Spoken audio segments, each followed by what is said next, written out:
I do want to ask in this section here, One, two, that those one, of you two. that are holding You see, signs, you see it now? if you can bring them down some so All right, people cool. can see behind you. Those are the marshals. We need you to pass people placards. And we are together in our messaging.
Mass Assembly 2022.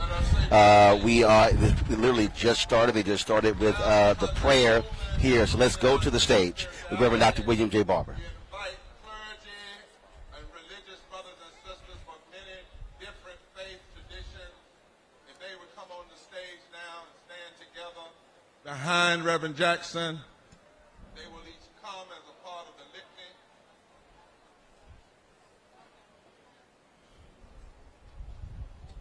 Good morning, Poor People's Campaign, a national call for moral revival. I'm Alvin O'Neill Jackson, Executive Director of the Mass Poor People's Low-Wage Workers Assembly and Moral March on Washington that's it. and to the polls. We prepare now for a moral grounding as we receive the blessing of moral grounding from faith leaders across this land. I have the great joy of introducing our dear sister and friend, beloved, the Reverend Dr. Terry Howard Owens, General Minister and President of the Christian Church, Disciples of Christ, officer of the National Council of Churches, and just back from the World Council of Churches in Geneva, Switzerland. She comes today to lead these faith leaders in this moral framing and grounding. Welcome, Reverend Owens.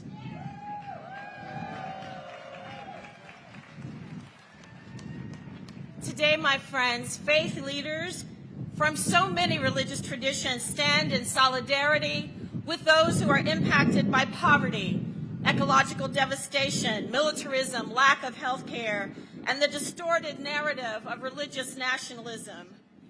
No matter how you call the holy, all of our sacred texts compel us to create a world in which there is enough for us all. The Poor People's Campaign is a moral call for national revival, a national call to moral revival, and we stand in the tradition of prophets of old as prophets in this time to call our country to account. We cannot simply preach or read from sacred texts and not join with others to demand action. We cannot simply gather in our houses of worship or offer only thoughts and prayers when people all around us are suffering and dying. So now is the time for action. Now is the time to join together as this movement for wholeness and justice. For silence is betrayal of all that we believe and hold dear. To be silent is to make hypocrisy of the faiths we profess, and so now we hear the leaders of our faiths. We join together today as moral leaders from across religious traditions to call the nation to mourn, repent, and reconstruct how it treats poor and low-wealth people. From across a nation with unprecedented wealth that continues to legislate evil and ignore the least of these. Thank you, Bishop Buddy. I'm Sheila Katz, CEO of National Council of Jewish Women. Shabbat Shalom. We gather on these streets in the spirit of the prophet Amos, who declared, "Hate evil and love good, and establish justice in the public square." Good morning. I'm Son Cities, Lorisha Son Cities Efuntayo from Ileyemu in Brooklyn. Look at me, you might know it also as Santeria tradition, Afro-Cuban. And for today, I would like to share these words. We raise our voices with love and we raise it with lament. We raise it with praise and we raise it with protest. We raise it with truth-telling and we raise it with prophetic witness. Amen and Ashe.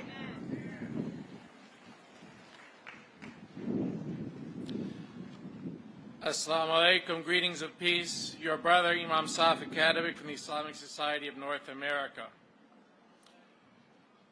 We heed the charge from the Holy Quran. Ya ayyuhalladhina amanu kunu qawwamina bil qist. O you who have believed, be persistent, standing firm in justice, witnesses for God.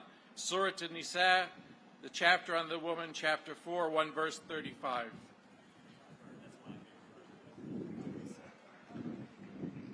William H. Lamar IV of the African Methodist Episcopal tradition, pastor of the Metropolitan Church here in Washington, D.C.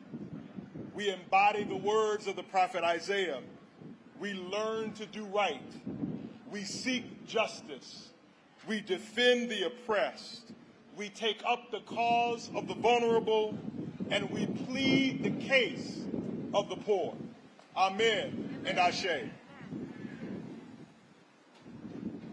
Namaskaram, my name is Nikhil. I'm here on behalf of Hindus for Human Rights and Sadhana Coalition of Progressive Hindus. We declare truth and love in the name of all that which is holy. God, Allah, Great Spirit, Brahma, and all those too sacred to voice. Good morning. I'm Dr. Charles Rhodes, the Fellowship of Affirming Ministries. Our sacred teachings insist everybody in and nobody out. And when we lift from the bottom, everybody rises. Amen. Amen. Amen. Amen. The Reverend Karen Brow, serving at Luther Place Church in Washington, D.C., and Evangelical Lutheran Church in America. God demands justice and fair dealing, reads the Holy Quran. Shane Claiborne from Red Letter Christians. Jesus says, if we don't care for the least of these, then we don't really love God, and we stand under God's judgment. Amen. Bernard Richardson, Howard University's Rankin Chapel. The prophet Micah reminds us, God has told you, O mortal, what is good. But what does the Lord require of you but to do justice, love kindness, and walk humbly with your God?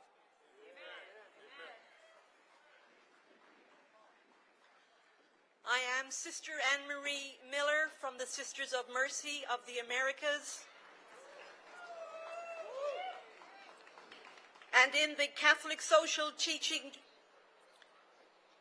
the holy words of Deuteronomy are clear. Justice, justice shall you pursue.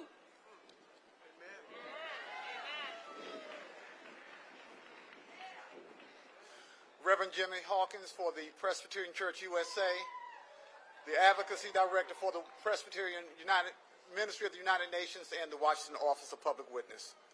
As James' epistle reminds, the workers you have used and abused cry out against the unjust. Their cries have reached the ears of God.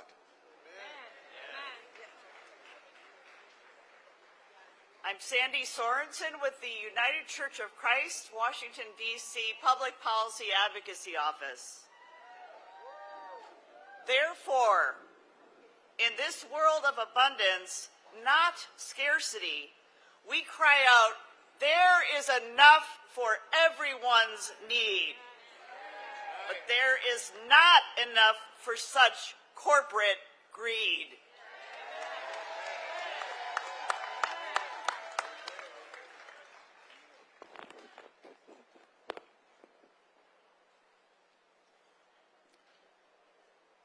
Namaste.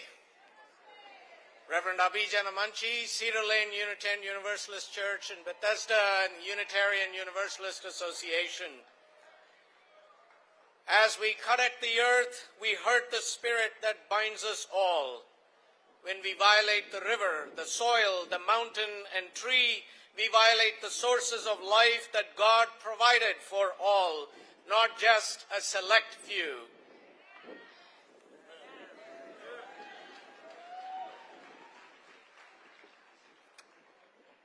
Joyce Ajduni from the American Friends Service Committee.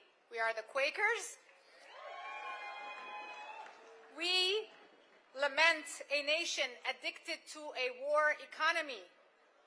Too many in the nation's seats of power are guided by domination, violence, and division. And we yearn a nation and a world guided by love, by justice and unity.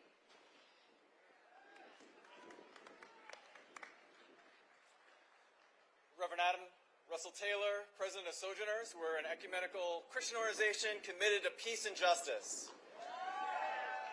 We join together in prayer for the entire world with our hearts and our feet.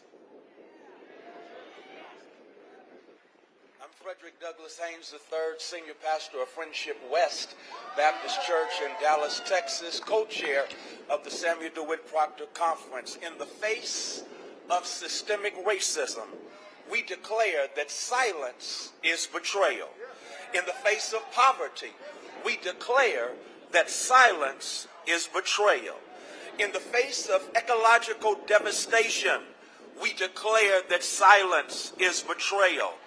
In the face of militarism and a war-based economy, we declare that silence is betrayal.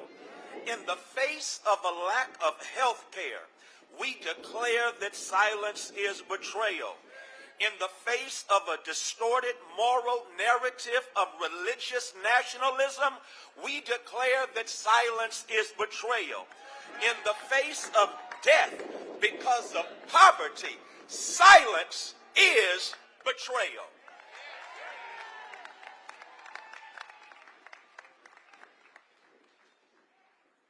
Neba Jonas, United Church of Christ. I bring greetings as the chaplain of Goucher College in Baltimore, Maryland.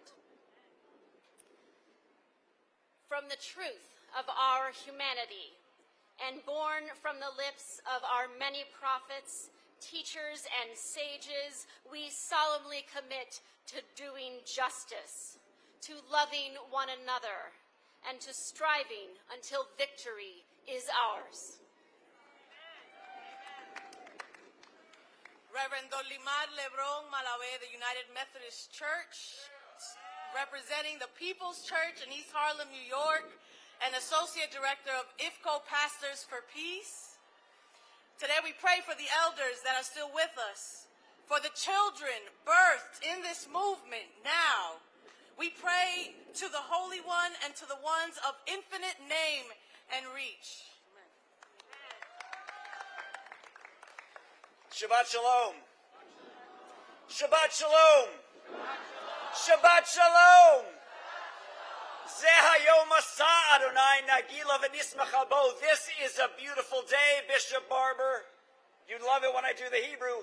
It's a day that God has given us because the God who is above is here with us on earth with the Poor People's Campaign, a national call for moral revival.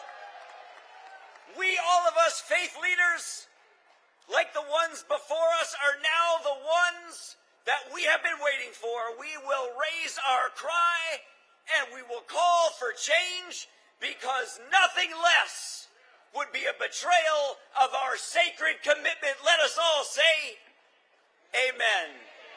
Shabbat Shalom. Let us all say amen. Let us all say shalom. Let us all say assalamu alaikum. Let us all say thank you.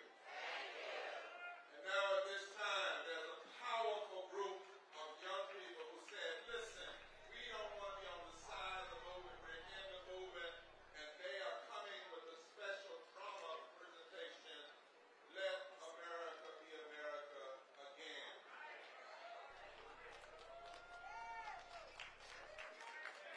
Give it up for them. Let's celebrate everybody.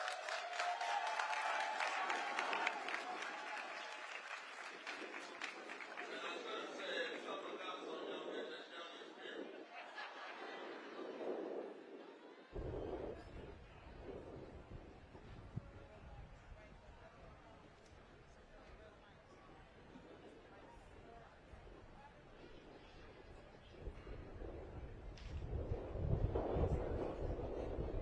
Those are the marshals. Would you make sure that the band in the back ceases to play so that it won't infect what's going on here? Those marshals in the back, tell them we have one band on stage. Amen. Let's go.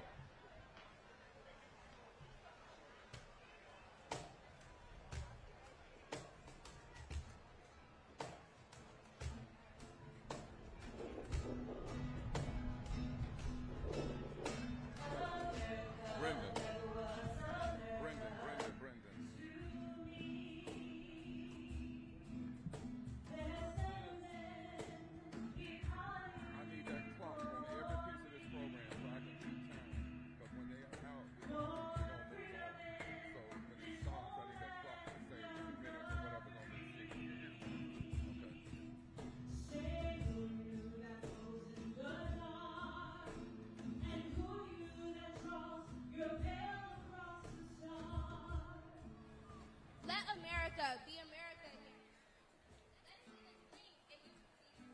Let it be the pioneer on the plain.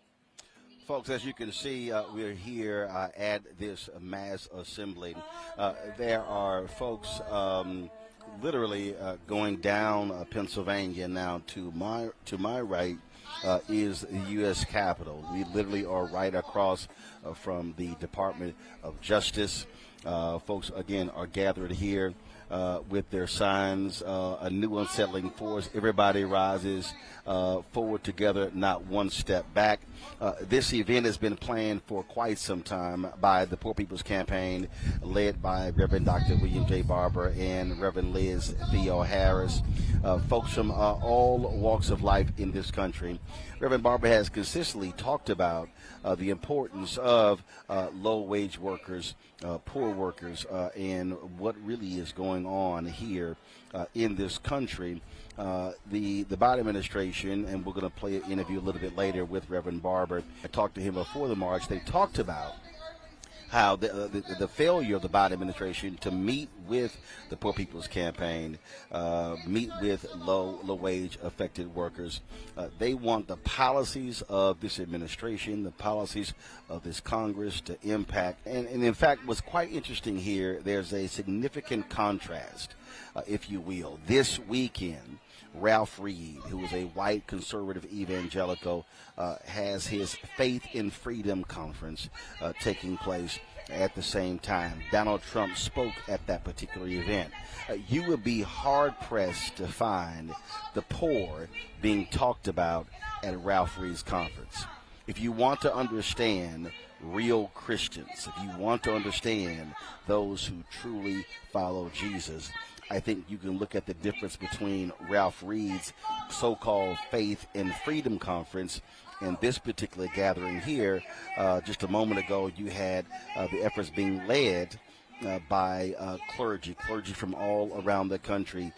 They actually opened this event up. And so that's an important distinction for folks to remember when we're talking about what is happening in this country, how we have too many evangelicals, white conservative evangelicals who have forgotten the poor, who don't talk about the poor, who don't bring them up. It's not a part of their agenda. They are more focused, if you will, on Republican policies, more aligned with the Chamber of Commerce than they are with Jesus. And so,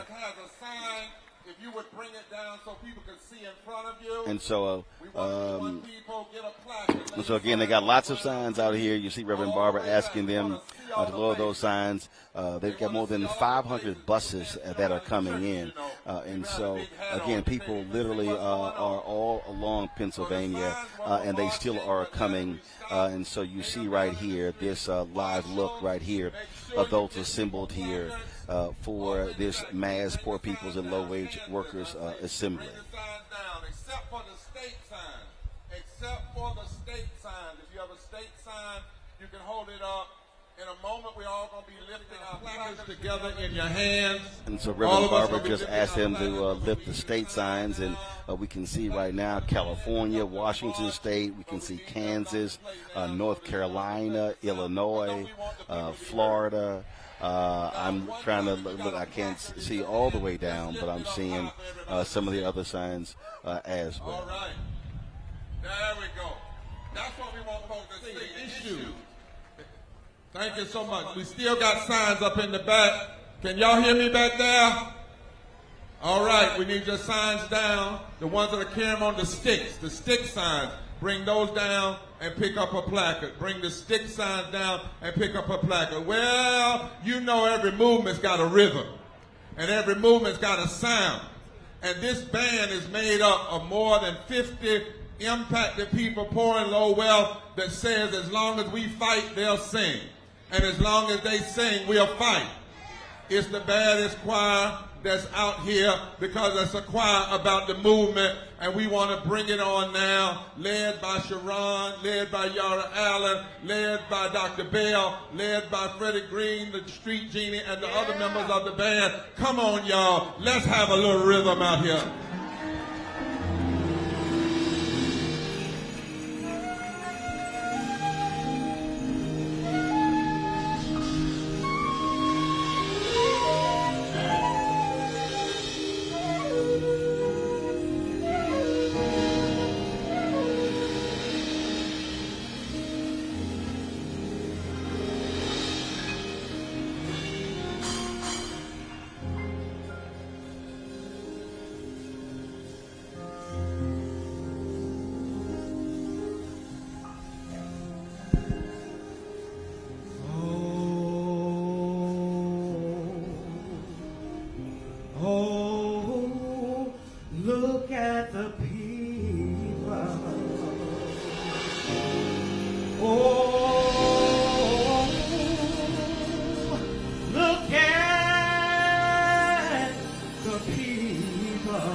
the people, they deny just what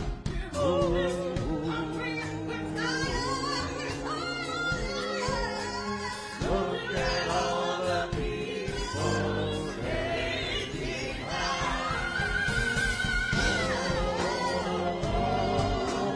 Look at the people. Look at the people. Look at the people.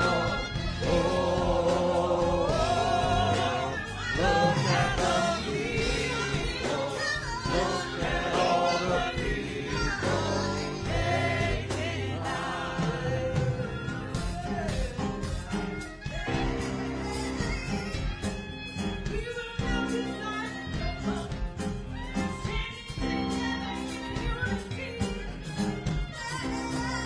Look at the people denied. Look at the people they denied.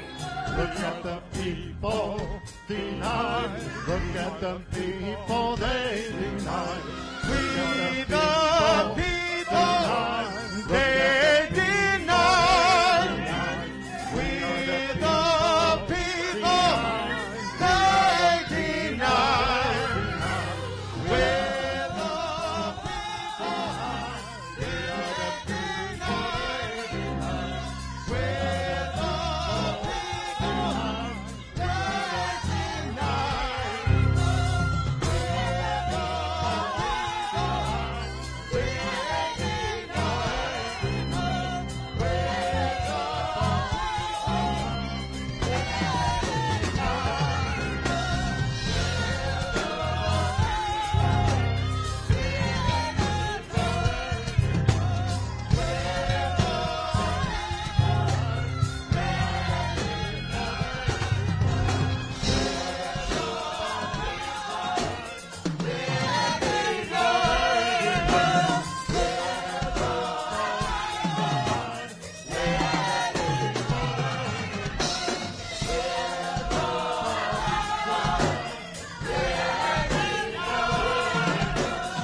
something nobody else did. No, we connect the movements. Now to connect the movements with a symbolic flame of connecting all the movements of the past to the movement now is Reverend Nelson Johnson and his wife Joyce Johnson from the Beloved Center. Would you come at this time?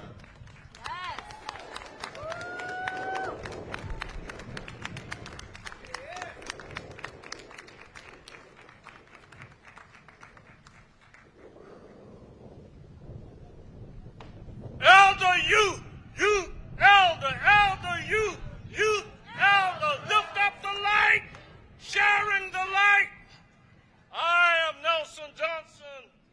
We are elders, 79 years and still working. We elders, all right, hail from the south and the cool north. We are elders of Middle America, all over this nation. We bring the tradition of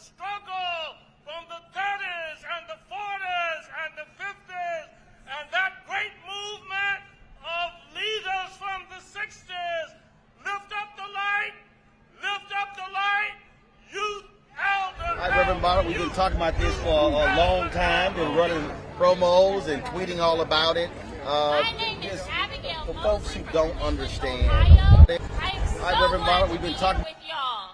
So glad. From Maine to Miami, from the far west of California to Washington, D.C., we are Generation X, Y, Z, and beyond. We built on the Black Liberation Movement, and we made it into the Black Lives Matter movement.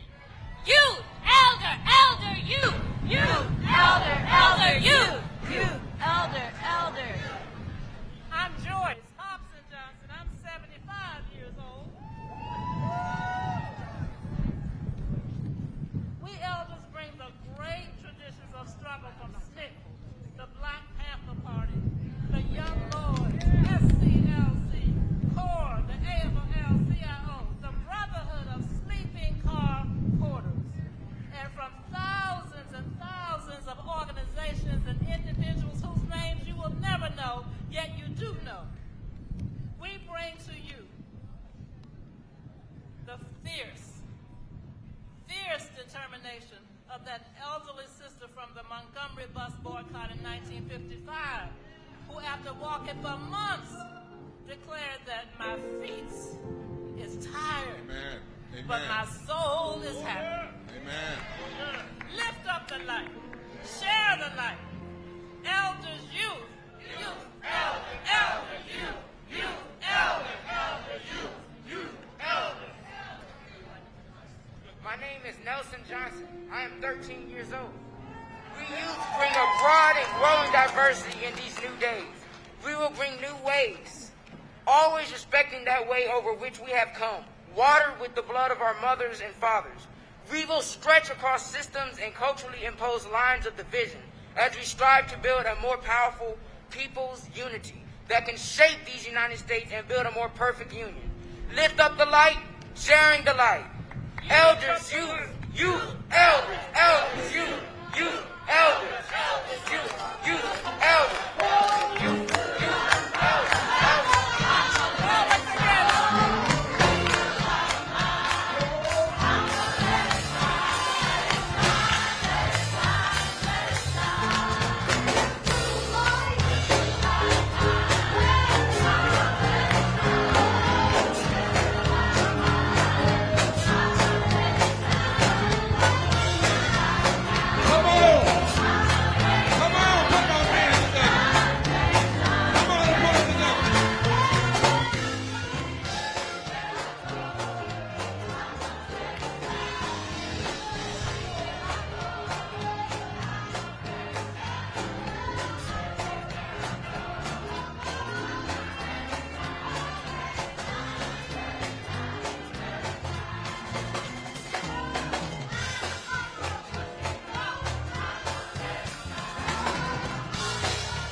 Remember those movements, let us be reminded that people cost their lives. But it never stole our joy. We weren't always happy, but we always kept the joy. And so because many of you, even as you come here today to share your pain, and you've been through so much, we want to take a moment and I want to ask you, whatever you need to do in your own way to be thankful to God, thankful to the divine spirit of the universe. But in this moment, we want to take a moment to say, for every mountain, for every mountain, for every racism, for every hurt, for every injustice that God ever brought us through, we will always give God praise.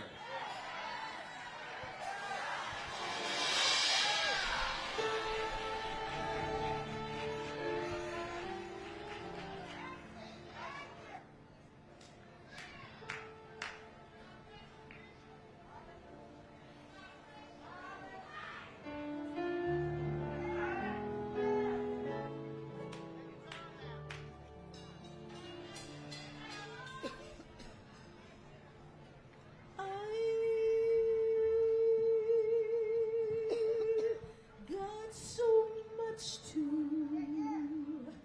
thank God for. So many wonderful blessings and so many open doors. A brand new mercy.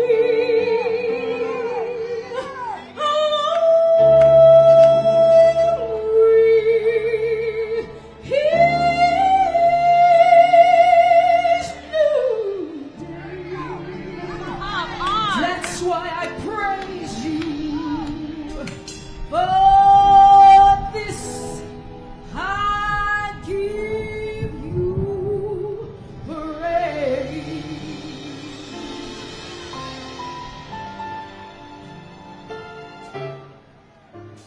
For waking me up this morning,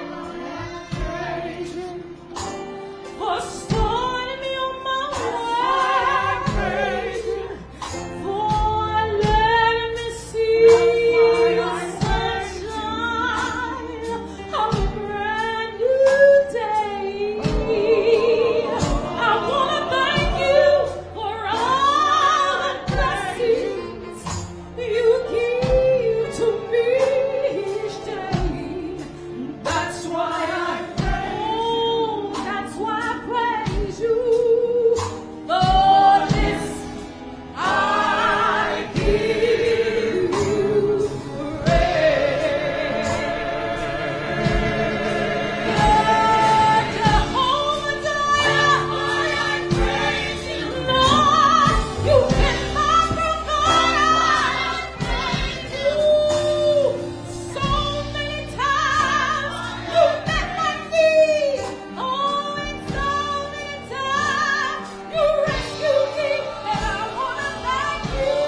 Folks, one of the things that we have to understand, music played an integral part of the Black freedom movement.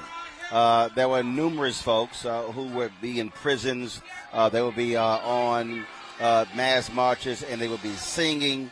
That was a huge, huge thing. In fact, remember when I interviewed Ambassador Andrew Young, he said one of the things that he wished Black Lives Matter had done was actually embrace music. That's one of the things that he talked about. There are a number of people who are here. There are activists. There are elected officials, others as well. In a second, I'm going to talk to Mondale Robinson, who just got elected mayor in a rural part of North Carolina, beating a long-term incumbent. So we're going to talk to him in a second. We'll be talking to Reverend Mark Thompson as well. Of course, Mark was with us in Austin when the Poor People's Campaign had their voting rights march there. So we chatted with him as well. And so, again, there just are a number of folks who are here who have come together to bring attention on the poor and low-wage workers in this country. So we certainly look forward to that, being able to talk to him about that. And so over the course of the next several hours, you will see us amplifying these issues. Let's do this here.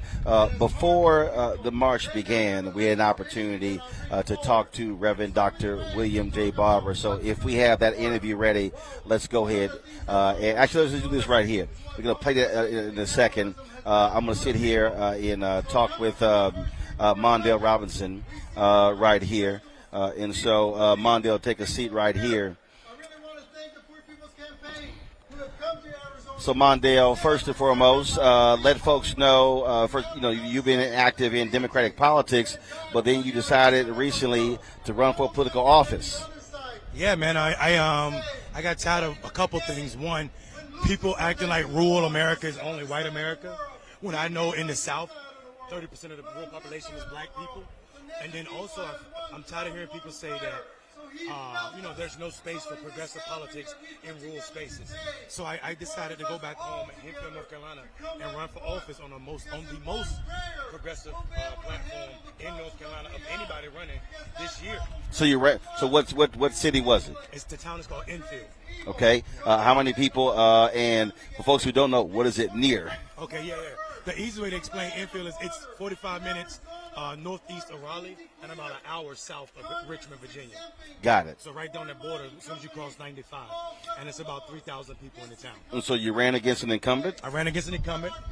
And we didn't just beat that incumbent, Roland. We beat him by 56 percentage points. We got 76% of the vote. Running a platform, talking about universal basic income, talking about how we talk about not defunding, but definitely cutting back funds for police departments, and also doing other things like creating free housing for people who are suffering. Now, this particular town here, what's the racial makeup? It's 95% black. Got it. Yeah. You talk about, so 95% black, and lay out your message and lay out what you said to them that others say can't work in rural America. Yeah, so first of all, I mean, we didn't respond to any of the opponent was a Republican. We didn't respond to any of the talking points, the critical race theory, all of that. None of that mattered to me. All I wanted to talk about. You also didn't have news conferences where you had law enforcement up there, so you don't scare people to say, "Oh my goodness, he's all about law and order." Because that's it. Look, I've already heard that criticism of the campaign of Sherry Beasley and Val Demings, that coming out of the gate, this whole focus on not wanting to scare people that about law enforcement. I said, when you do that, you're playing on defense. You're playing their game. And you're absolutely right. Not only are you playing defense, though, Roland, you're also trying to get a base that you're never going to get, or a vote that you're never going to get. Those white voters you're trying to turn on by not frightening them about law and order, you're going to lose black voters at the account. We Democrats need to get comfortable with the idea that we're never going to get more than 24% of white voters anymore, as long as we're advocating for policies that benefit the entire Big Ten. Until we're comfortable with that, we're going to lose races we don't have to lose. What we need to do is figure out ways we turn out the 45-50% of black men who don't normally vote. And that's not a critique of black men. That's a critique of the transactional way we play politics. Mm-hmm. So having talking points about critical race theory, about law and order, and how many people you locked up when you were in your last position, that's not a message for black people. Black people aren't talking about these gun rights right now. What we are talking about is economic issues. What we are talking about is how people are bragging about how great the economy doing, and black men still at near double-digit unemployment rates. You're invisibling black men and keeping them away from the polls, making them not interested in this. And so you laid this agenda out, and clearly the people responded. They did, man. And not only did they respond in voting, because you and I both know voting is not revolutionary. Electing somebody to office is not revolutionary. Unelecting an incumbent is revolutionary, right? When you're not doing what you're supposed to do. But what is we went from 10 to 15 white people at the board meeting every month to now having 40, 50 young black folk at the poll. We had more young voters vote for me. Wait a minute, hold on. There, brother. In a town that's 95% black? Yeah. Only the white people were showing up to the meetings. And see, now that was one of the things that I talked about this week on the show. And in fact, I gave a Juneteenth speech on Thursday, when I challenged the audience and I said, guys, I covered city council. I covered county government. I saw how the sausage was made. My parents were co-founders of a civic club in Houston. And so I remember being 10, 11, 12, 13, going to city council meetings, going to county commissioners meeting, going to state legislature. And what I keep telling people is that voting is the end of one process, it's the beginning of another. We can't just say, well, I did my part, I elected them. No, we've got to show up at the school board meeting, the city council meeting, the county board meeting, show up at those places, and so people see and feel our presence. I said, because the other folks are. And that is stunning, what you just said. In a town that's 95% black, it was 10 to 15 white folks showing up and no black folks. Yeah, and also showed in past elections, Roland.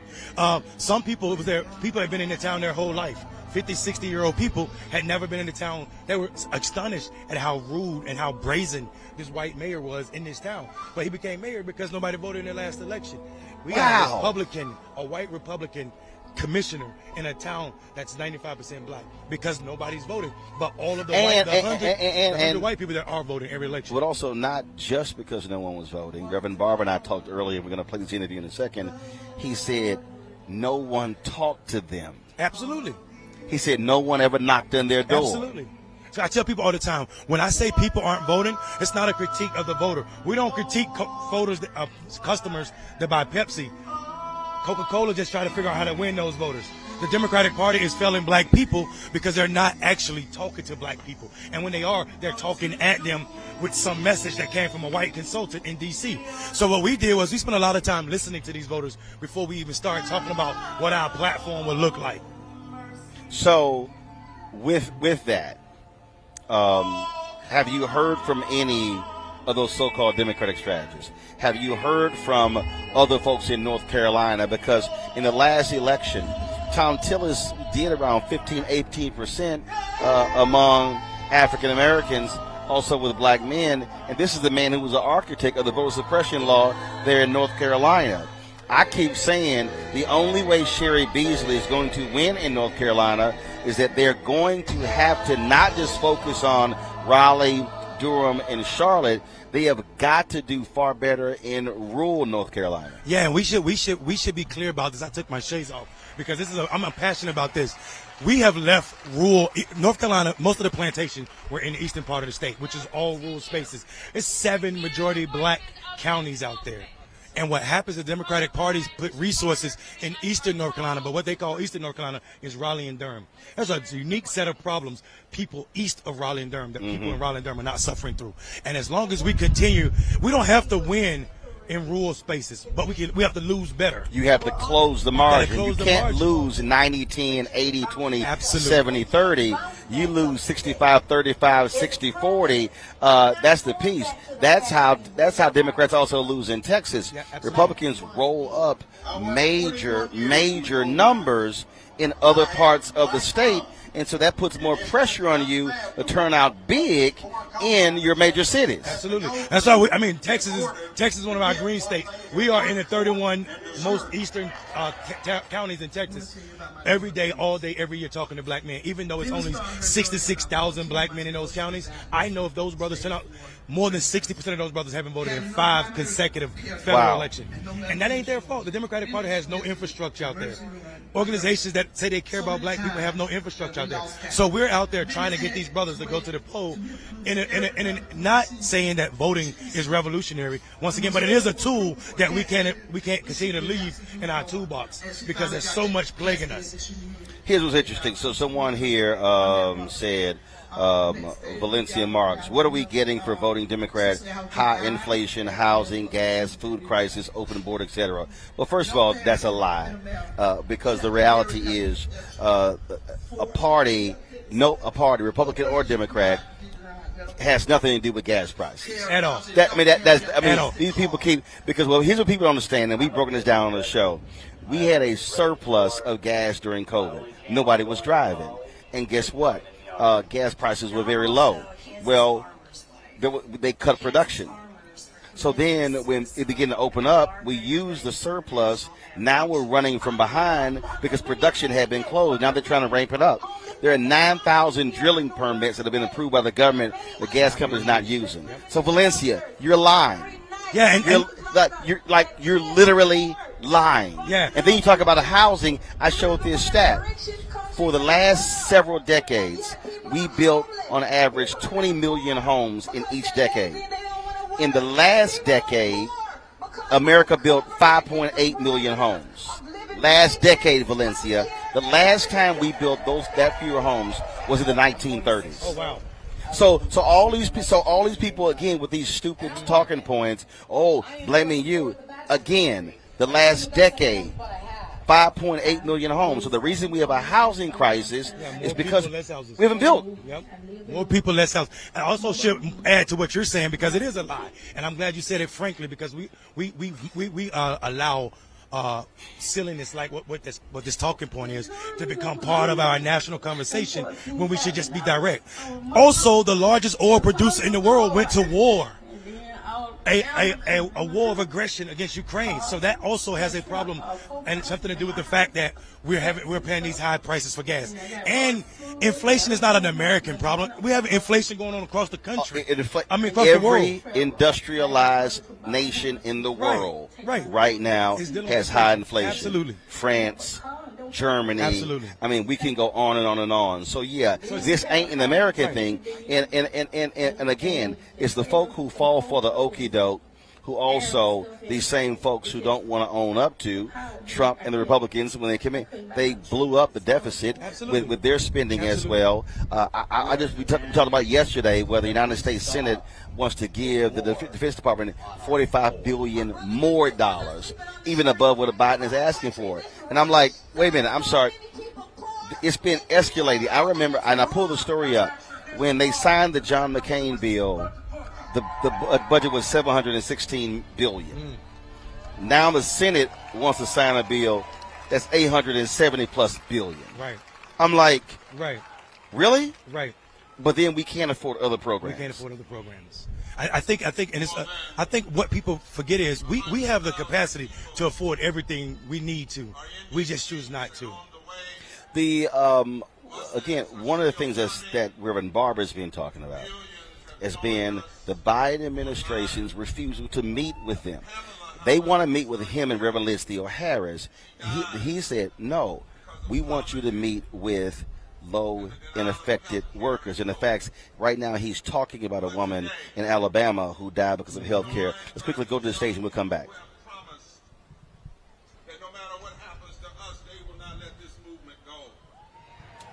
On this land where our First Nation brothers and sisters lived free.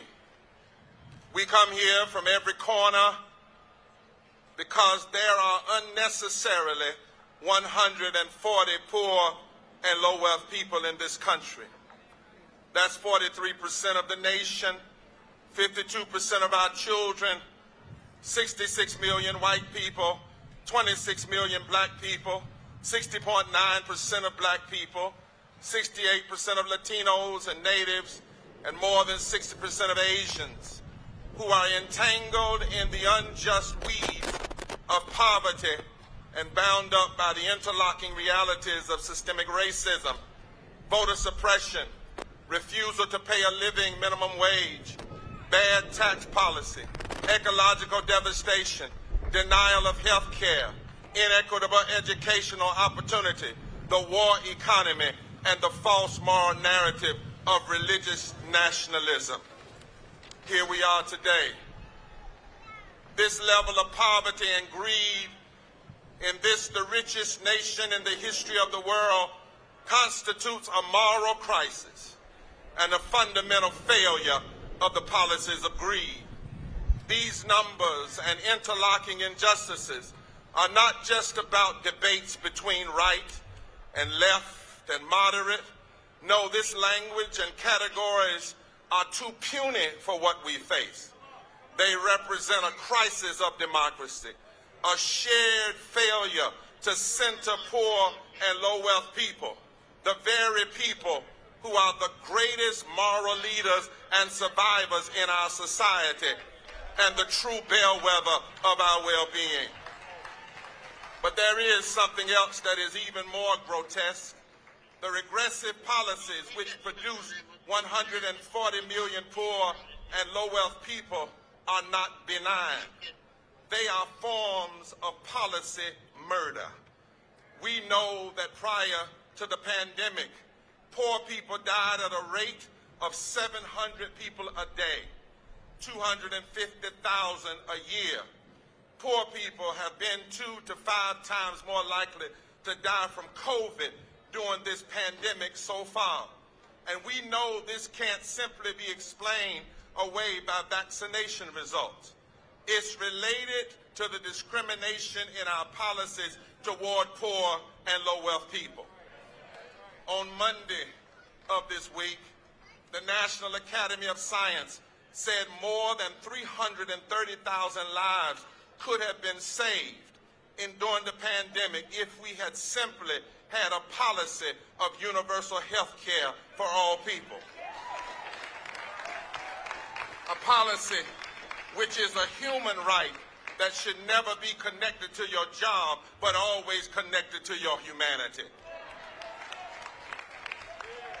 Because many of the people you see here today know these realities, know this pain, this injustice, and this death from personal experience, we knew that we must gather here. We must have, over and over again, a moral meeting in these streets. We are not unlike our forerunners who sought to mend every flaw of this nation. The abolitionists, those who fought against lynching, those who have stood for families, those who have stood for labor rights, those who have stood for civil rights and women's rights and LGBTQ rights and the right for women to control their own bodies, those who have stood for peace in the time of war, those who have demanded that children be treated right, and those who have demanded just immigration policies in a nation full of immigrants.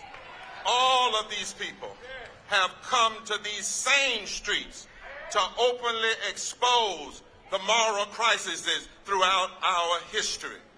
This sacred moral procession has been required at various points in our history to exorcise the demons of greed and hate and racism in our society.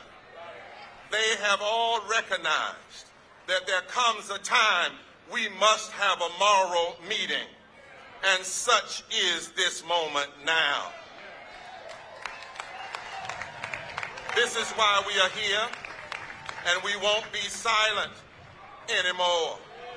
We come to this mass Poor People's Low-Wage Workers Assembly and Moral March on Washington and to the polls because we must meet this moment. We must meet in the streets. We must meet at the ballot box. We must meet at the political suites of this nation. We have to cry loud from the pulpits and the public square. And we know we're on solid ground from which to raise our critique. Our great moral and constitutional traditions, they give us solid ground to declare that we must establish justice and ensure equal protection under the law for all people. We know that when the nation is moving away from the principles of life, liberty, justice, the pursuit of happiness for all people, and there's been a long train of abuses, and the nation has become more profitable for a few and less perfect for others, we must correct the nation, and we can't be silent anymore. We know that our greatest moral traditions in Scripture call us to stand up, call us to mourn and refuse to be quiet. Is it not Isaiah that said, "Woe unto those who legislate evil and rob the poor of their rights and make women and children their prey"?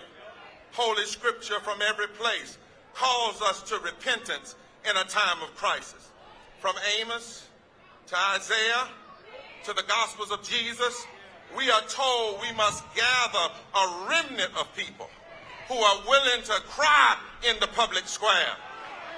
We know that there are moments when in the anointing we must declare good news to the poor and recovery of sight to the blind. We must remind every nation that no matter how great she claims her gross domestic product is, or how powerful her military is, every nation is under divine judgment until they fully care and fully love for the least of these, the hungry, the outcast, and the left out. And we know that every religious tradition, from Judaism to Islam to Unitarianism, not only believe the divine moral of the universe exists, but moves us by the Spirit to bend the moral law with the weight of our nonviolent actions. Today, make no mistake, America, we are determined to bend the moral law right here once again in America. We are resolved not to stop until we no longer have to fight. We are resolved not to stop until we no longer have breath to breathe or strength to give We are the Poor People's Campaign, a national call for moral revival. And together with our allies, we won't be silent anymore.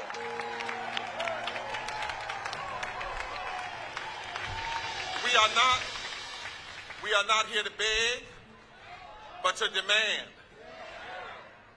What we're demanding is not radical, it's simply right. We've come to put a face and a voice on these numbers of poverty, to show that behind them, inside them, are real people and real lives. They are us, we are them, and we won't be silent anymore. The very fact that these realities exist means, Dr. West, that we are engaged in a moment that is constitutionally inconsistent, morally indefensible, politically insensitive, economically insane. As the great prophet of the Harlem Renaissance declared, we must take back our mighty land again. America has never been America to me, but we swear this oath that America will be. We must say with our bodies, with our voices, with our organizing, with our preaching, with our standing, even with our suffering and our sacrifices, that we won't be silent or unseen or unheard anymore. As long as there are 140 million poor and low-wealth people in this country, and we know it doesn't have to be this way, we won't be silent anymore. As long as there are 87 million people who are uninsured or underinsured, and everybody in the Congress gets free health insurance while they vote against us to have the same thing, we won't be silent anymore. As long as caving to the lobbying of the U.S. Chamber of Commerce, 49 Republicans and 2 Democrats refused to vote fairly and denied 32 million people just last year a $15 an hour minimum living wage, we won't be silent anymore. As long as we know this nation will never really deal with inflation and recession until she does right by the poor and low wealth of this country. As long as we have the hypocrites and their audacity to call people essential workers during the pandemic and then treat them like they're expendable when it comes to health care and wages. As long as 2 Democrats and 4 Republicans block child income tax credits, lift folk up for a few months out of poverty, and then drop them right back to hell in poverty, we won't be silent anymore. As long as people keep asking, how much will it cost? Rather than ask the real cost question, how much does it cost for things to stay like they are? As long as there are the lies of scarcity and the lies we don't know what to do, as long as we have the stealing of native lands and unjust immigration, as long as your health and your income can be determined by who you love, as long as people go to bed hungry, as long as millions of our neighbors are homeless or facing homelessness, as long as 4 million people can get up every morning and buy unleaded gas and can't buy unleaded water, as long as our military spends twice as much as Iran, Iraq, Russia, and North Korea combined, and we know that just 10% of that bloated military budget could provide health care and public education, we won't be silent anymore. As long as 55 million people are facing voter suppression, let us be clear, we are not simply here for a day. This assembly is to declare the full commitment of a fusion coalition. If you didn't know America, you better ask somebody. We are black, we are brown, we are native, we are Latino, we are Asian, we're young, we're old, we're gay, we're straight, we're trans, we're independent, we're from California to the Carolinas, from Massachusetts to Mississippi, from Georgia to the Great Lakes, from the Apache lands to Alabama to Appalachia, from Montana to Missouri, from Alaska to Arkansas, and we ain't going nowhere.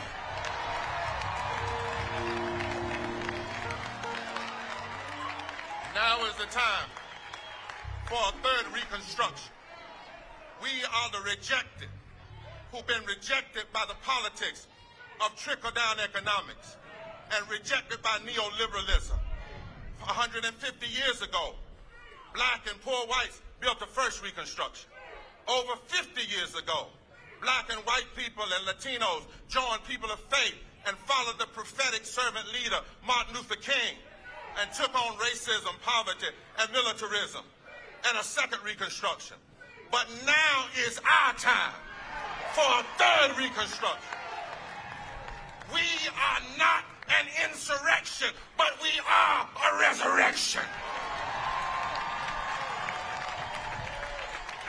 And this is the day that the Lord hath made.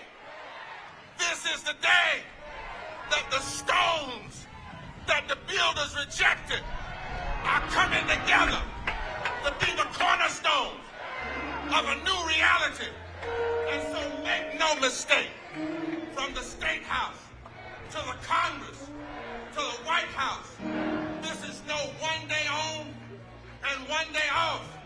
This is a movement until children are protected, until sick folk are healed, until low-wage workers are paid, until immigrants are treated fairly, until affordable houses are provided, until the atmosphere, the land, and the water are protected, until saving the world and diplomacy and living in peace is more important than blowing up the world. We won't be silent anymore. If we've got to march, we'll march. If we've got to engage in nonviolent direct action, we'll engage. If we've got to give more attention with the media, we'll do it. If we have to ask workers to make election day a labor strike day, as long as God is God, as long as politicians are hurting the people that God wants healed, we say to America, you have made a promise. One nation, under God, indivisible, with liberty and justice for all. What a day that will be. But until then, this promise is non-negotiable, and we won't be silent or unseen or unheard anymore.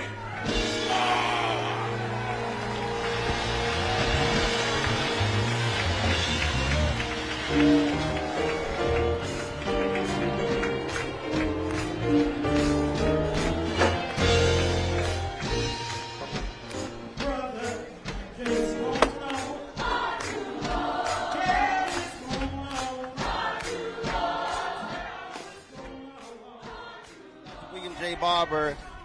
So let me explain to you what Reverend Barber wanted to do.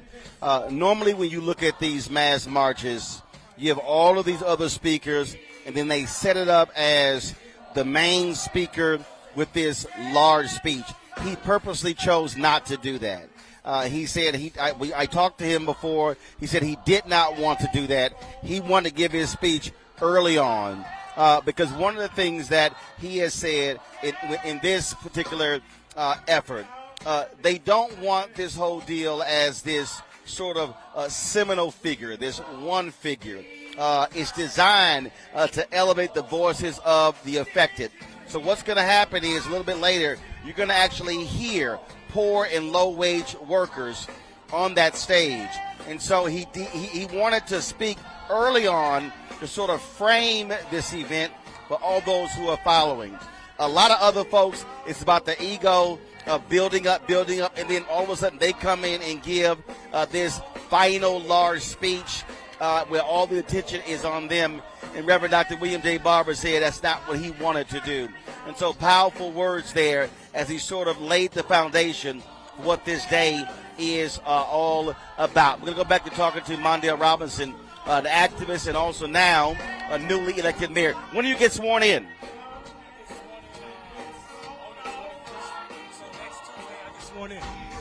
So June 21st. What you heard Reverend Barber say there, he laid out the agenda, and I love what he said, that on Election Day, make it a labor strike. Yes. I think Election Day should be a day off work anyway, should be a national holiday. I feel like we already vote on Tuesday, which is an outdated idea anyway. We're no longer farmers, and we don't need a day to travel to city center to vote. So I think the fact that it's not a national holiday serves one purpose, and that's to keep so many people out of the voting booth. But I think what Reverend Dr. Barber said that was so powerful and moving to me was the fact that reminding people that this is not the first, second, but the third Reconstruction. That's right. Third Reconstruction. That's something to think about if you understand history and what happened in the second Reconstruction, and definitely what happened in the first one. Well, and I've been using that a lot on the show as well. I was talking to John Hope Bryant, same thing. I said this is really the language we should be using, because when you talk about reconstruction, you're talking about, yes, reconstructing the nation, redefining our public policy, what our priorities are, what we invest our money in, and we talked about a little bit earlier. What I really want our people to do is to understand that our level of involvement has to get larger and broader. And I hear people say, well, what has the Democrats done for you? No. What have you properly demanded? What have you demanded of them? And then how do you then get in their face to say, this is how we're going to penalize you? What you talked about, y'all threw out an incumbent. Absolutely. And that, to me, is what drives me crazy when I hear people say, well, what have we gotten? What have we gotten? I have seen what happens when people show up and they put pressure. I've said to alphas and deltas and AKAs, I said we should be going to mobilizing, going to everyone. And you imagine what happens when 100 men walk in black and gold, in purple and gold, in blue and white, coming in their colors, and then the sororities, and then Eastern Star, then Prince Hall Mason, and the Links, and all of these organizations. They're going to be saying, okay, who them people? Why they here? And I said, now imagine if we then rotate.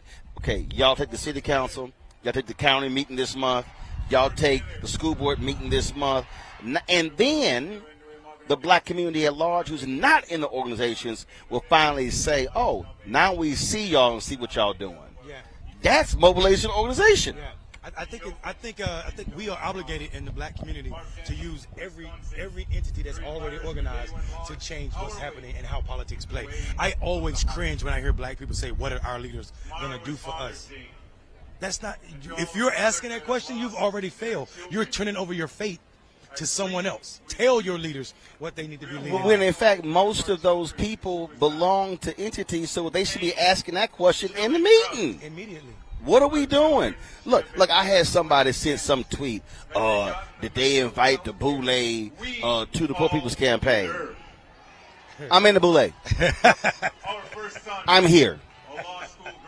I love it. So again, that's one of those dumbass lines we just sort of threw out. What the Boule doing? Again, I'm here, and when I'm in the Boule meeting, I'm saying, what we doing? See, so that's why when people throw this stuff, it's silly to me.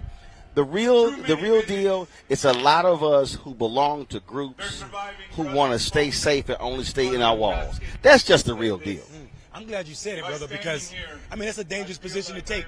I'm not saying nothing's going to happen to you physically, but, you know, people get upset that you said that. I mean, that's the fact. So many black people in our space are comfortable.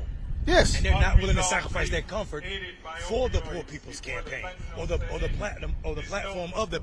So I think what happens is we owe it to our people, all of us in our position, to say, okay, I don't need an invitation to be on stage, right, to understand that I need to be here. There you go. I don't need an invitation to be a speaker, but I still need to be there. There you go. So well, that's why for me, when I look at all these so-called new black media people, legacy black media people, I'm being perfectly honest, y'all. This is the media riser. If these cameras were on us, so for everybody to understand, there's media right here. There's media that's below us. As I look down here, I don't see a whole bunch of other black media. I'm talking about again, you got Urban One, all the Radio One stations, TV One, Black Enterprise, Essence, Blavity, The Griot. We can go on and on. Again, where are they? So therefore, what are folks covering? That to me is also part of the problem, because we're not properly informing our audience. And for me, that's why I don't cover no health and beauty stuff. I ain't covering all that entertainment, that gossip stuff. This is the kind of stuff that we got to be telling our people about, so they understand the issues. As we sit in the midst of the third Reconstruction. Right. And I didn't even think about what you said and all of those organizations that you named, and I would say the Root too. And all of them. It's unbelievable that I looked down when you said that, and none of them here. So what and are again, they covering? Again, what so are they look, covering? if they are here circulating, I want to actually see it. But here's the other deal. Even if they're not here, why aren't they running the Poor People's Campaign feeds on their social media, on the digital platforms? And so you don't actually have to do what we did, bring in our cameras, and lights, everything. You can easily grab that RTMP key and the stream key. I'm just, again, this is the issue that I have when we talk about our entities. Who's actually there speaking to the actual issues? And see, when I got the folks out there who are the haters, who love doing videos about what I'm saying, I'm like, but y'all ain't showing up. Right.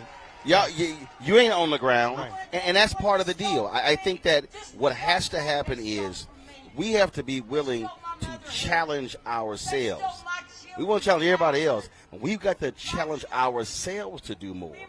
Absolutely. And I think we, until, and I tell people all the time, this is the reason the iPhone was the greatest, and this is not an advertisement for Apple, but the reason the iPhone was the greatest invention since the combustible engine is because Steve Jobs gave the world what we needed and didn't know we needed, right? I feel like as long as media companies are feeding us beauty stuff, gossip, Kim Kardashians of the world will continue to make more money, and black people will suffer because of it. I'm not saying that Kim Kardashian is the only thing that's going on in our community, but the media spend more time talking about that divorce than they do about issues like this. There's I have had a complete ban on anything on my shows Kardashian since 2009. That's smart, brother. I don't care. I'm just like, my deal is I ain't talking about it. Reality show contestants cannot come on my show. Now, if they come on, if they're discussing a policy issue, they could come on and discuss that, but I'm not going to refer to their show. Right. See, again, this is the issue for me is what are we feeding our minds? And what I keep saying is black people are laughing ourselves to death. We're so focused on sports and entertainment, and we're locked into that. And that to me is a fundamental problem. And then we go, oh, I didn't know. Well, you didn't know because you were watching some bullshit over here versus feeding something.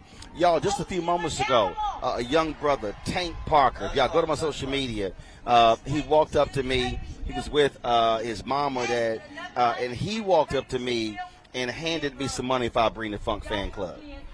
He's watching the show. Oh, man. Yeah, he wasn't more than 9 or 10.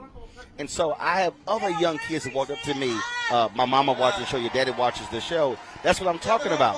What mama and daddy watches, what mama and daddy reads, what mama and daddy listens to has a direct impact on what their children are listening to, reading, and watching. That's a fact. So when mama and daddy is informed on the issues, their children are informed. So now you have a person who becomes 18, 19, 20 who ain't walking around clueless. Right. And not only are they not clueless, they can't be hoodwinked, as Martin said. I think that's a powerful statement about this fact that we're so comfortable laughing, trying to pretend that our reality isn't what it is. And I also believe that this is why we have so many trash politicians that are elected, re-elected, and continually re-elected, even though they're not doing anything. I'm so over representation being enough. Just because you look like me, that's not enough. I mean, if you look like me and you're elected, you should be doing so much more.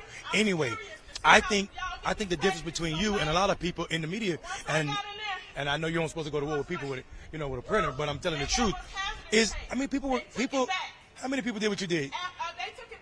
You said, I'm done with this roller coaster that these white people keep trying to put me on, and you just went uncensored. Well, and the thing though is, even when I was at CNN, I never left Black on Media. Yeah, right. That's fact. I never That's left. a fact. And that was the thing. People like, oh, you started wearing African outfits when you left CNN. Fool, I got married in one. 21 years ago. Clearly, they ain't get the invitation. Which predated CNN. Again, that's sort of the thing there. Mondale Robinson, y'all, gets sworn in on Tuesday, newly elected mayor in North Carolina. Man, we appreciate it. Keep speaking. And again, teaching these other people how you can win with a strong progressive policy in a rural state.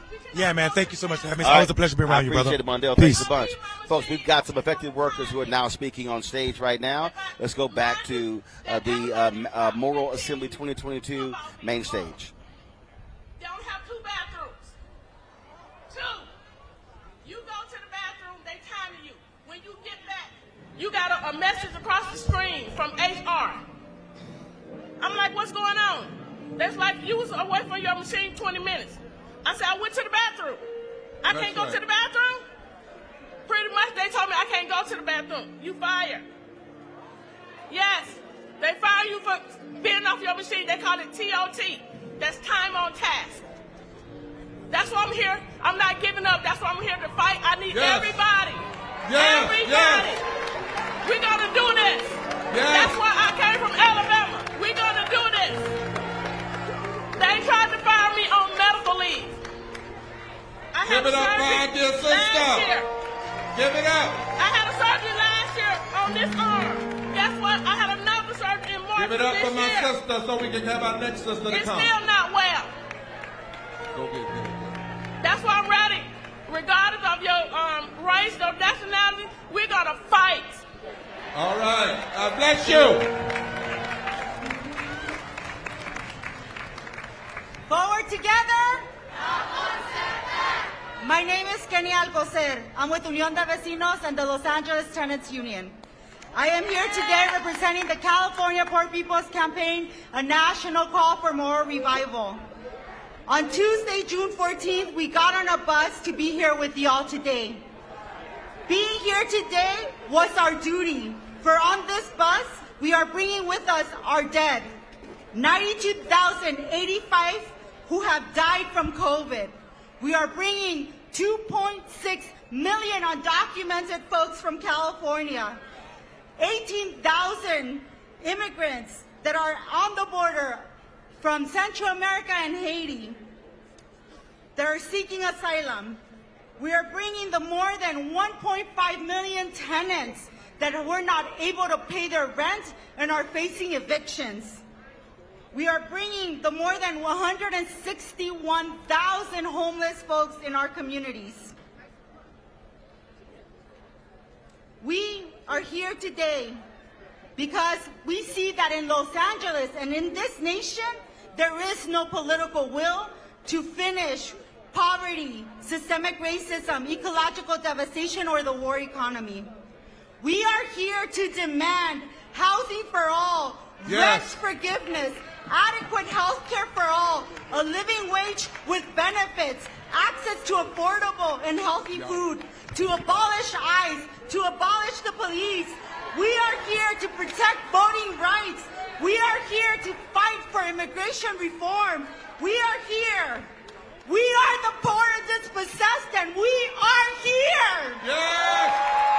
We are here to say, solo el pueblo salva al pueblo.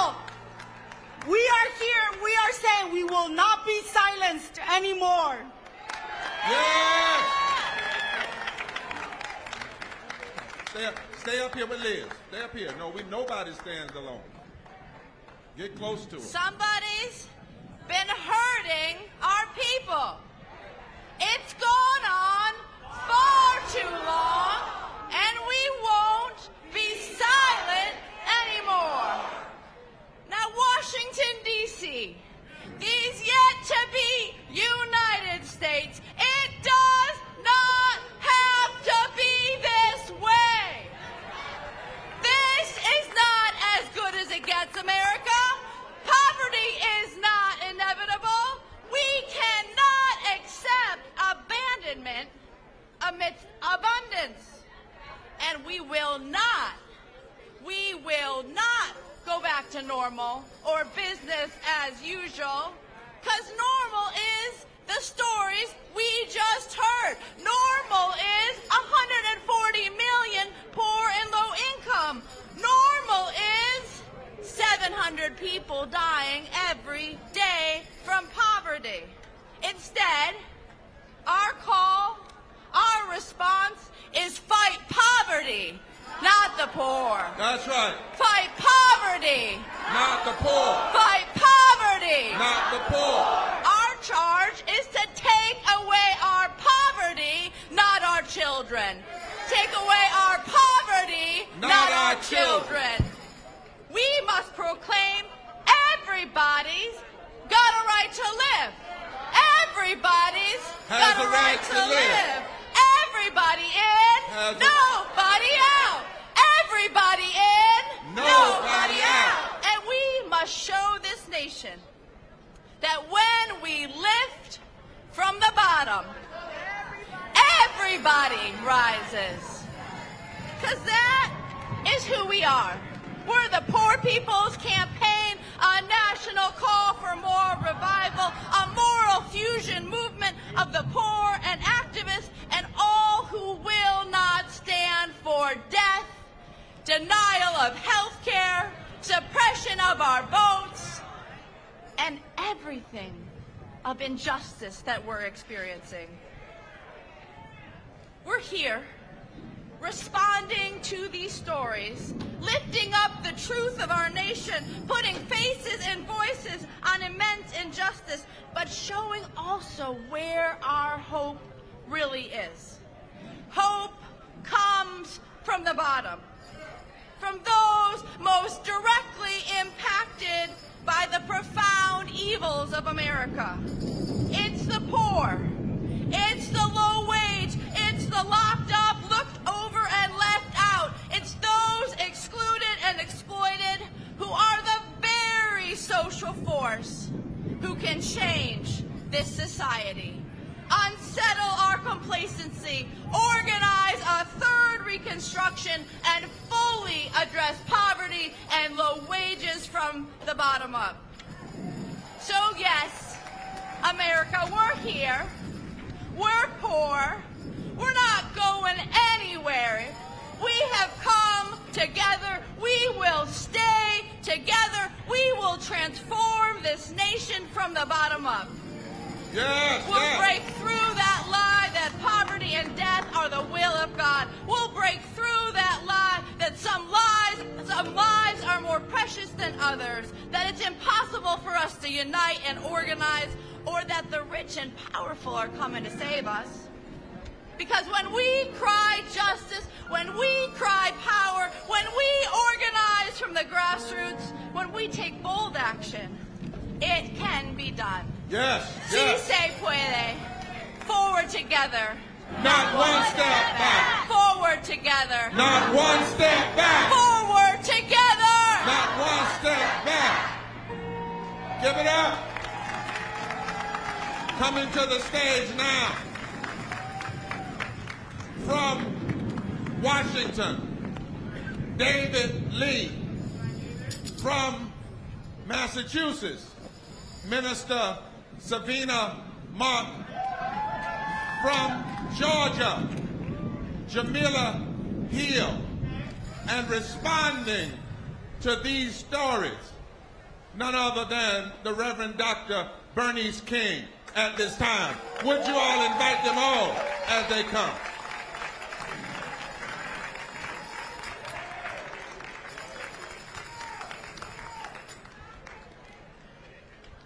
Forward together! My name is David Lee. I'm a Korean American immigrant, and I've been a substitute teacher for 8 years. And I'm currently a graduate student at Seattle University.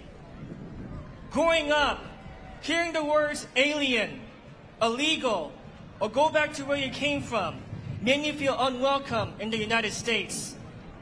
My parents, with English being their second language, also faced many discriminations in the United States.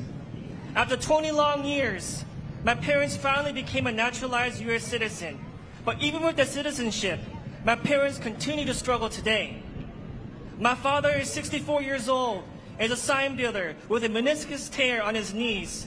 But because of our poor healthcare system, he has not been able to get his knees properly treated. My mother is 57 years old and works as a caregiver to assist with the bills. But because of my parents' financial debt, I do not know when they will be able to retire. Also, with the recent rise in Asian hate crimes, I have realized that regardless of my parents' immigration status, they are not safe in the United States. In response, I have heard our government advocate for the AAPI community. As a Korean American immigrant, I want to say to our leaders in government, true advocacy for the AAPI community begins by not only addressing the hate crimes, but by providing mental health resources and universal health care for poor and working class people. Student loan forgiveness for students like me who would like to pursue their dreams without being in debt.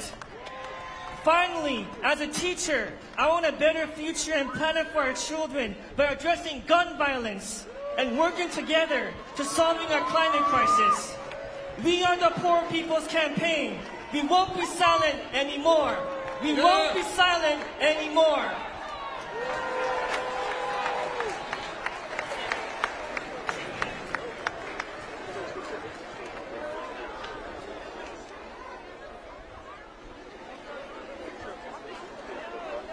I'm Sabina Martin from Roxbury, Massachusetts.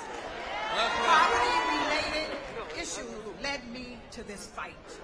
It's a shame that in this nation I experienced social domestic violence of poverty. I served in the military. I had to fight years for my military benefits.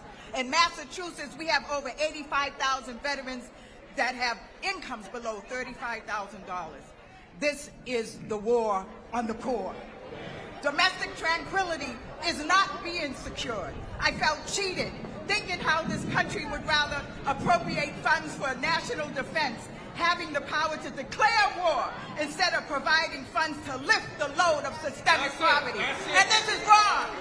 A visible expression of homelessness or poverty is homelessness. That's not promoting the general welfare. It's promoting poverty. While the rich have a winter mansion and a summer home, I have no home. This is social violence in every form. No house, no health, and no hope equals death in the streets. The rich continue to exploit the poor. Unfair housing policies lock us out of affordable apartments. Rents are high and wages are too low. Teach him. We need to cancel the rents. This is why we are fighting. We may be homeless, but we are not helpless. This is why I am in this movement, the Poor People's Campaign. We are the hope of tomorrow. I am one of the 140 million. While vacant high-rise buildings sit empty, stomachs are empty. Where is the security and blessings of liberty, I ask? How can we go to church on Sunday and walk over a homeless person on Monday? No! We are the workers, and we are the people that built this country, and this is ours. And we won't be silent anymore. Thank you, Sabina.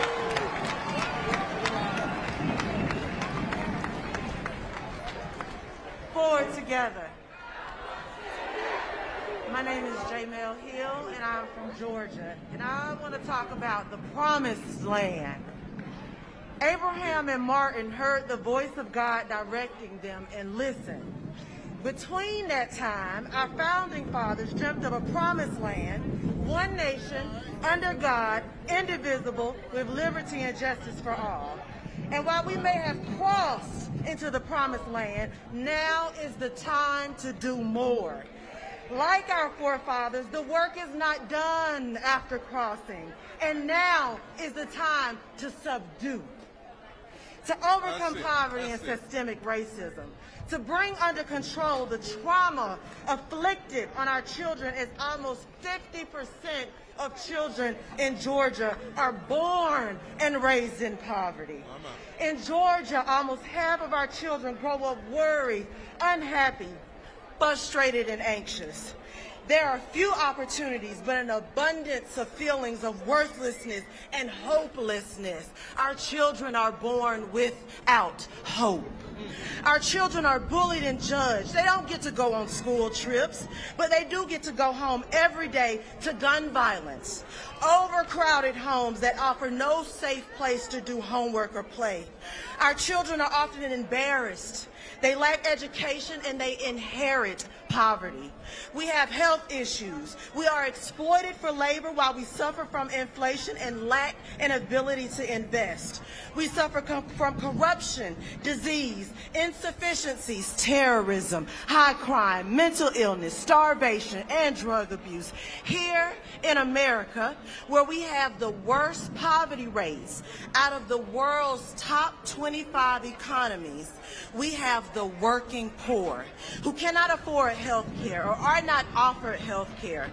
In Georgia, we have poorly funded, understaffed volunteer medical clinics for those that work 40-plus hours every week but aren't offered health care. We have homeless people paying $1,500 a month for Airbnbs, while others have homes with no lights, no waters, tin roofs, held down by cinder blocks, molded walls, and floors. The working poor who cannot afford a set of 4 new tires without robbing Peter to pay Paul. The working poor who, if the AC fridge or stove goes out, we can't afford to buy another. While the rich vacation in their second, third, and fourth homes, we just want to be able to go to the grocery stores. We just want to provide a nutritious meal to our family. But fruit is $15, a salad is $15, and food is $10, and minimum wage is only $7. Y'all, we won't be silent anymore. That's it. Let us welcome Reverend Dr. Bernice King to respond and say to America why we must listen to these voices. Forward together. 54 years ago, my father launched the Poor People's Campaign to revolutionize the economic landscape of our nation. Unfortunately, Dr. Martin Luther King Jr. did not live long enough to see it come to fruition. However, on June 19, 1968, my mother, Coretta Scott King, was here in our nation's capital during the initial Poor People's Campaign to deliver a very powerful message on poverty. She stated, and I quote, "Too long we suffered pious platitudes and made faulty promises to our less fortunate." She made the appeal that poverty is not only a long-standing evil of this nation, but an actual act of violence against the dignity, livelihood, and humanity of its citizens. 54 years later, poverty still has a grip on the soul of our nation. So today, as a bearer of my parents' legacy, and as the CEO of the King Center, I join in solidarity with the chorus of voices that say we won't be silent anymore. Thank you, Reverend Barbara, and thank you, Reverend Theo Harris, for helping to keep this part of my father and mother's legacy alive.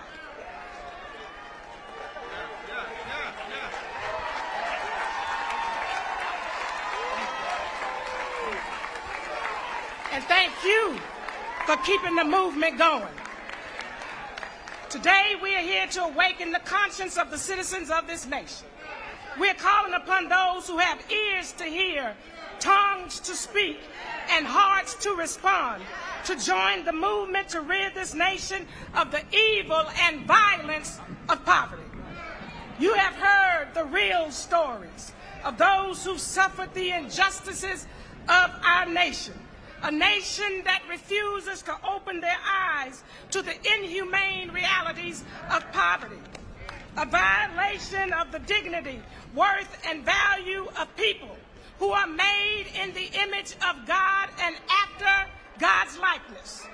As we listen to these voices, we can attest to the reality that poverty in all of its forms is violence. We have a moral responsibility to speak up, to stand up, to show up, and never shut up until all of our brothers and sisters can rise from the shackles of oppression, depression, suppression, and the real violence of poverty, until they are set free to live with the dignity of a livable wage, humane living conditions, just working conditions, access to affordable health care and housing, and the freedom to participate in government, the freedom to prosper in life, and the freedom to peacefully coexist. When I was growing up, my mother used to always remind me and my siblings that somebody has to cut off the chain of violence. Well, I'm asking all people of goodwill and conscience to join us in cutting off this chain of the violence of poverty. I'm asking all citizens, power brokers, and politicians of this nation to pledge their voices and their work toward the elimination of poverty. For those who would argue that there is a deficit of human resources, my response is absolutely not. The deficit is in the human will. 54 years ago, when my father launched the Poor People's Campaign, he called for a revolution of values and a radical redistribution of wealth. I make that same call to our nation today. And do not be fooled into thinking that the issue of poverty is someone else's problem. As my father said, we are caught in an inescapable network of mutuality, tied in a single garment of destiny. What affects one directly affects all indirectly. Have you considered how the existence of poverty in our nation affects all indirectly? Think about it. The last time I checked, the least of these is quickly turning into the most of these. If the current economic crises or my sisters and brothers' stories today haven't put you on notice, let me inform all people of goodwill, even those that believe they are exempt from this epidemic, that poverty won't stop at low-income workers. Poverty won't stop at the suburban middle class. Poverty won't even stop with the business owners and business executives. Poverty is a system that will continue to consume more and more people, beget more violence, disenfranchise millions, and leave even more underserved until our nation and our people commit to creating the beloved community to dismantle it.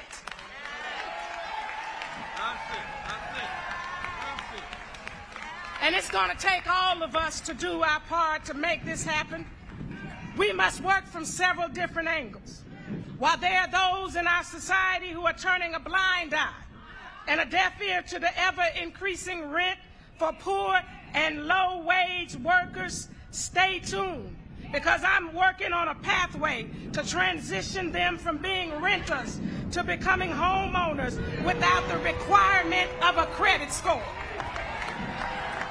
As I stand here today, hearing this pain and suffering that my brothers and sisters who are in the grip of economic injustices and inequities are enduring, the evidence is very clear that this nation is guilty of violence, of theft, of oppression, of exploitation, of abuse, of extreme neglect, and the absolute abandonment of the poor, and should be indicted on the misappropriation of resources and the complete misalignment of values, which, if corrected through nonviolent direct action, could lead to the total, direct, and immediate abolition of poverty. Too many systems, practices, and politics have sought to silence these voices that we are hearing today and these stories that are being shared. But we refuse to allow silence to reign supreme, because I hear a cry coming up from the backside of this nation, from the depths of poverty where life ain't been no crystal stair. I hear a cry from the mothers and children that have been left by the wayside. I hear a cry from the cultures that have been suppressed by the hands of poverty. I hear a cry from the hungry, the tired, and the forgotten. I hear a fiery cry coming up from the 140 million Americans that won't be quenched by the lukewarm words of apathetic politicians, systemic racism, or the presence of war. A cry that won't be quenched by corporate greed or excessive materialism, but will require a great reckoning and realignment of our morals as a nation. Until we get there, though, we won't be silent anymore. So I encourage you to keep sharing your stories. My brothers and sisters, keep standing up and keep speaking out. Keep your eyes on the prize and know that God Almighty is with us. God's words reminds us that the darkest hour is always before the dawn. So don't you stop now. Don't you get weary in well-doing. Walk together, children. Don't you get weary. Keep working together, children. Don't you get weary. Keep struggling and holding on together, children. Don't you get weary. Keep mobilizing and organizing and strategizing, Reverend Barber and Reverend Theo and all the people, and don't get weary. Fuss if you got to, fight if you got to, but get over it together, children, and don't get weary. But don't forget to pray together, children, because you might just get weary. But one day, if we continue to walk together, children, we will be able to eliminate poverty, and a new day will dawn. But until then, we won't remain silent anymore.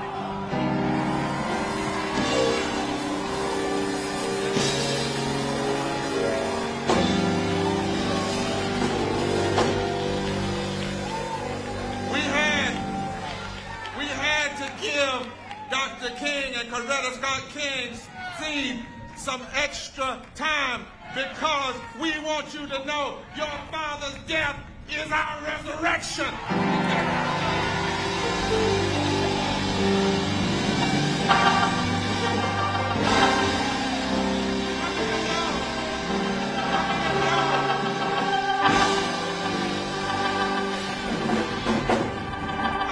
You can stand a little longer and hear the rest of these 30 states.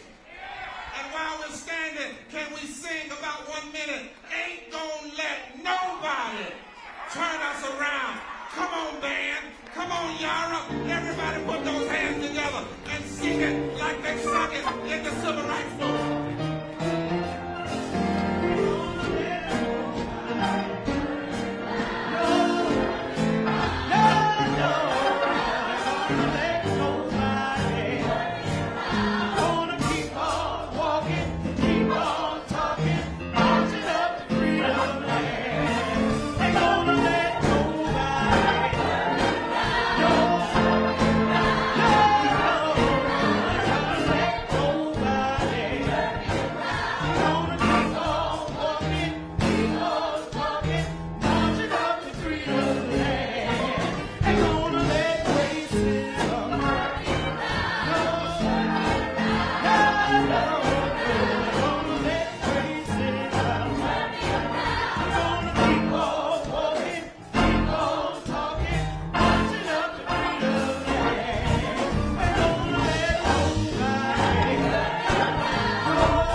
I need y'all to take 30 seconds, put the signs down, the placards down, put your hands together, and let's shake the foundation and sing it. Ain't gonna let no Congress turn us around. Ain't gonna let no senator turn us around. Can we say it to the top of our voices? Come on, everybody.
And us often talk. You can't have a meeting like this and not have a strategy for after the meeting. That'd be foolish. So let me tell you what we're going to do after the meeting. Number one, we demand that all congresspersons in the United States publicly acknowledge the reality and pain of 140 million poor and low-wealth people and stop lying and saying that it's only 39 million people. Number two, we demand every congressperson commit to creating and supporting legislation that reflects a third Reconstruction agenda. Now, we haven't heard, and I don't know what the problem is. I know the phones work and the emails work, so let me say it here.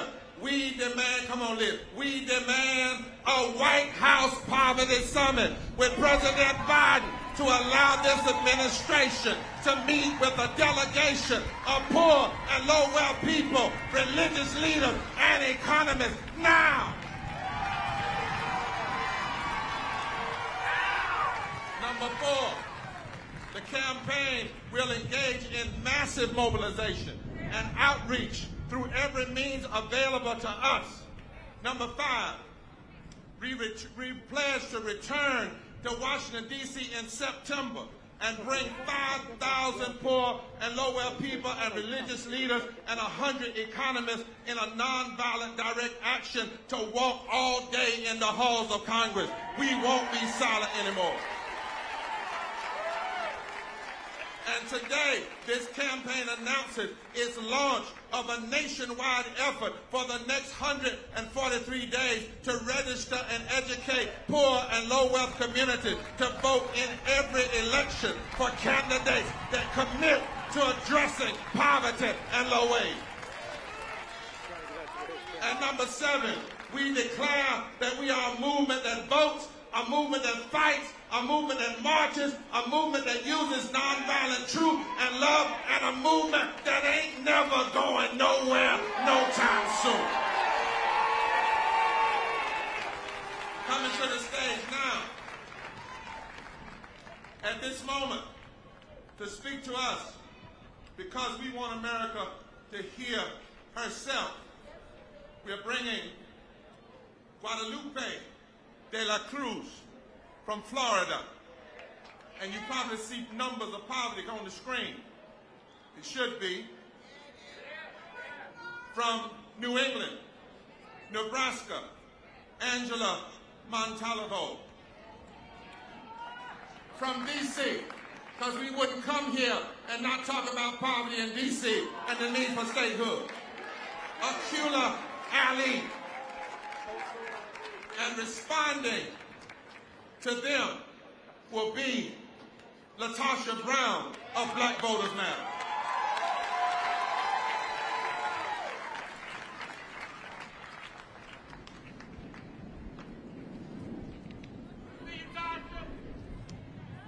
Florida, where you at? Hola, mi gente.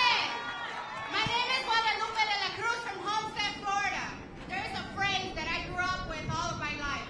Hay que trabajar porque nacimos pobres. That means you gotta work because we were born poor. I'm a daughter of immigrants who were farm workers for many, many years. My family often lived paycheck to paycheck. They worked under some of the harshest conditions in South Florida, exploited and abused. Today, I find myself in some of those same positions as my parents. I'm a single mother and can't afford an emergency. And we have been living in a state of emergency for years. There is no way that I will ever be able to give my daughter an opportunity to thrive if I stop working. I am forced to choose between spending time with my daughter and finding a second job to make it happen this month. Fear and embarrassment have kept me from telling my story of struggle. Times when my lights were cut off, not sure if I was gonna make the next car note, or even if I was gonna make rent. I'm here to say enough is enough. We should not be cornered and forced to choose one necessity over another. Florida families should not be under attack. We cannot afford to have people working in unlivable wages. We cannot afford to have no health care. We cannot afford to have families ripped away because of unjust immigrant policies. We cannot have workers' rights ripped away while large corporations bank off of our labor. We cannot have our voter rights stripped because Florida's anti-democratic bills like HB 1 keeps us from exercising our rights. 51% of Florida is poor or low income. That's 10.1 million residents. I'm here today because our stories need to come out of the shadows of shame. And I'm reminding our government that the many stories that you have heard today from my friends should not be happening. 10 million people are not in this current situation by choice, but because government has chose to create systematic laws because they chose to create systematic laws and implementations of oppression. And that's why we're here to say no more. No more. Forward together. Not one step back. I will not be silent anymore.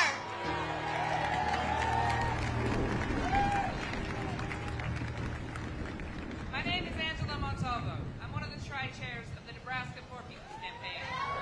I joined the Army in 2003, right after high school. I was 17 years old. After about a year, I started experiencing chronic pain. In 2006, I was medically discharged with a 0% disability rating. This means that even though I was medically discharged, I received no disability compensation because the military doctors couldn't find a cause for the pain that I still experience today.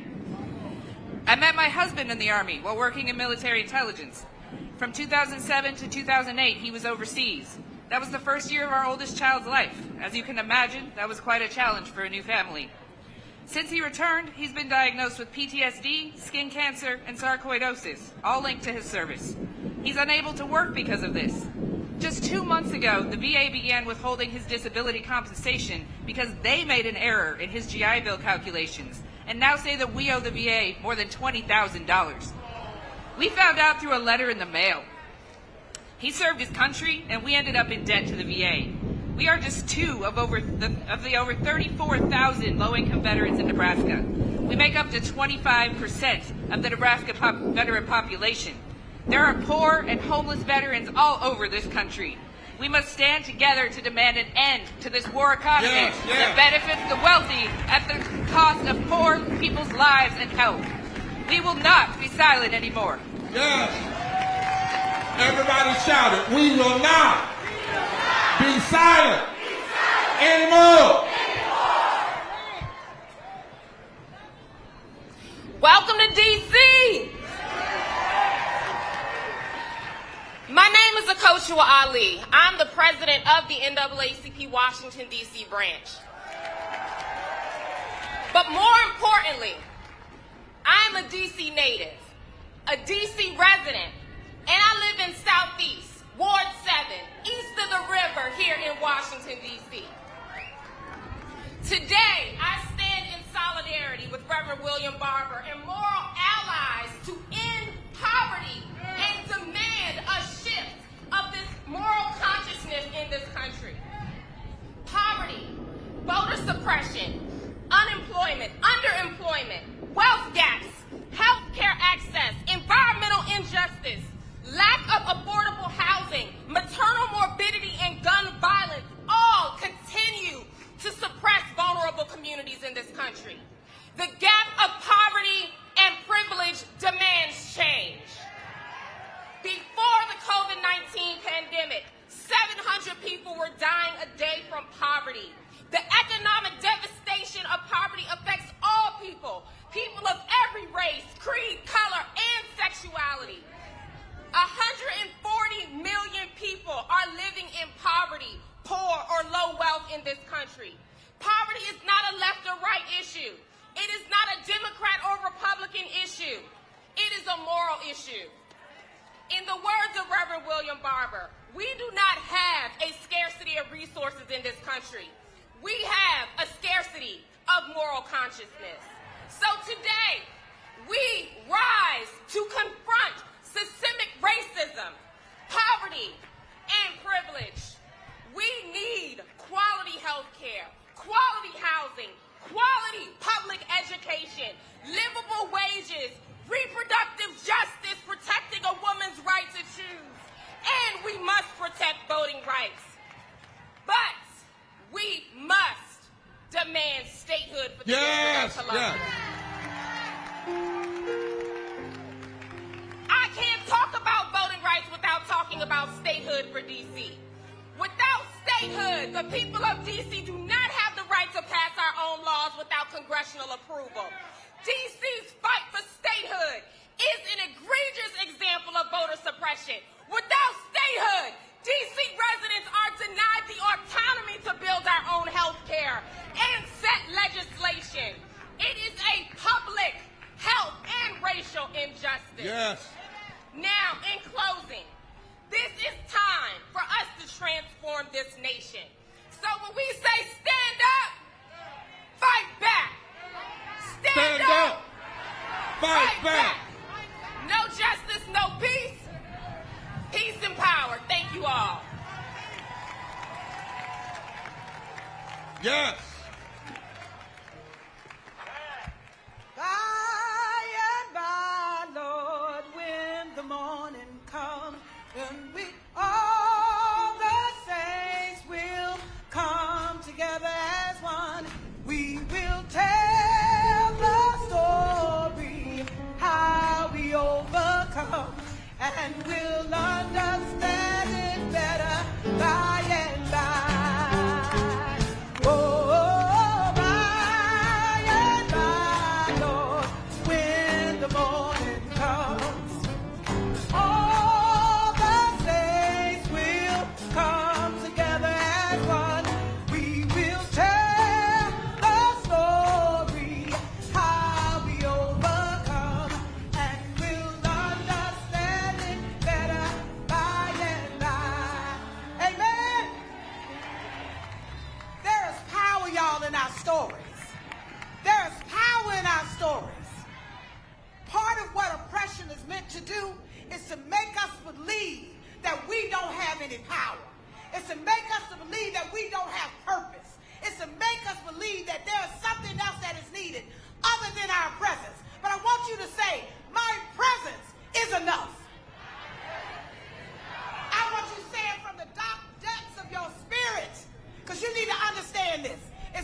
to believe that, brothers and sisters.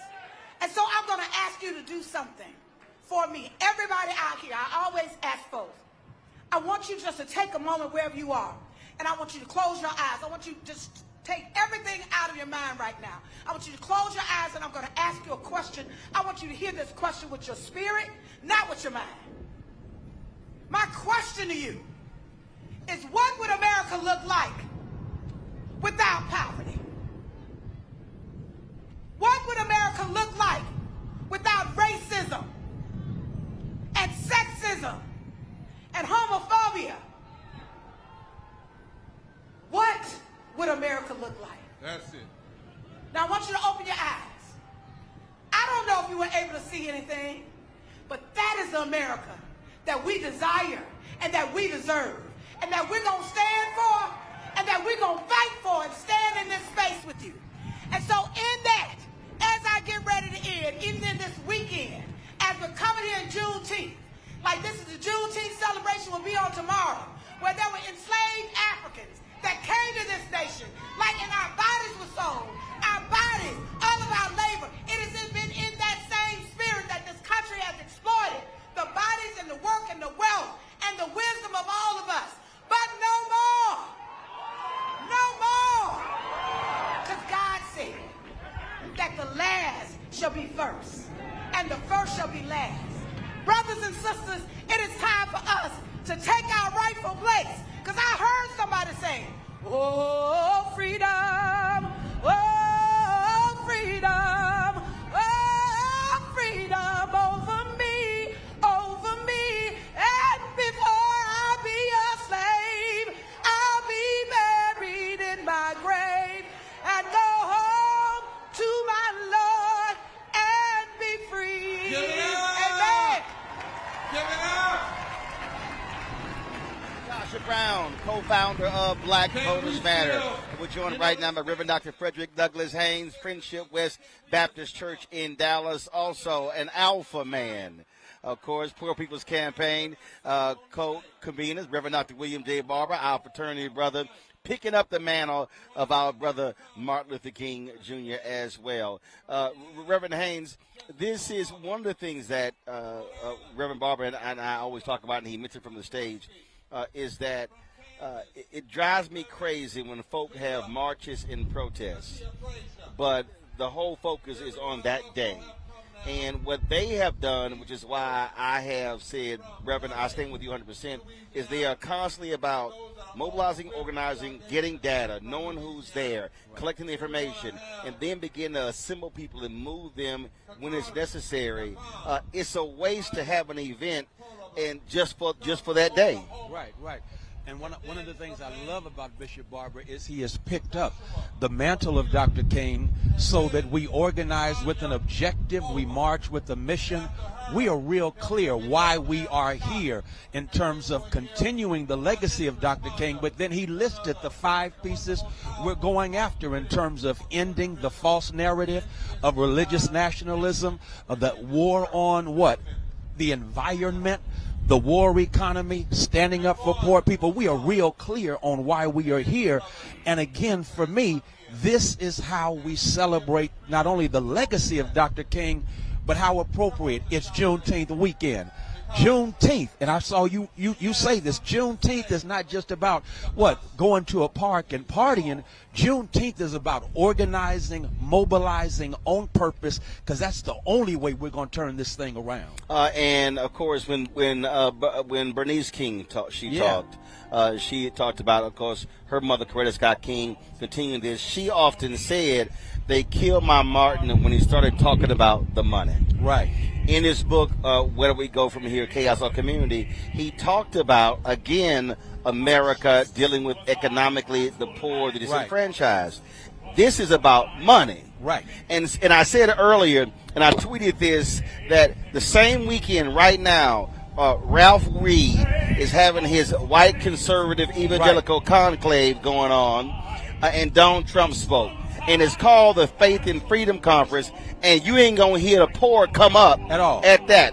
And so Jesus talked about the poor more than anything else, but ain't it amazing that they have a Faith and Freedom Conference and the poor don't get mentioned at all, and none of those white conservative evangelicals would remotely show their face at a poor people's campaign. Right, and the sad reality is, as you said, Jesus said more about the poor than he did about salvation. He said more about the poor and even judged the nations by how they would treat the poor. A lot of times we think it's just individuals.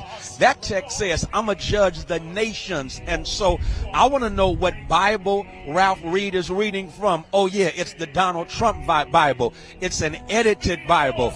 And so whenever we talk about the poor, and this is what got Dr. King in trouble.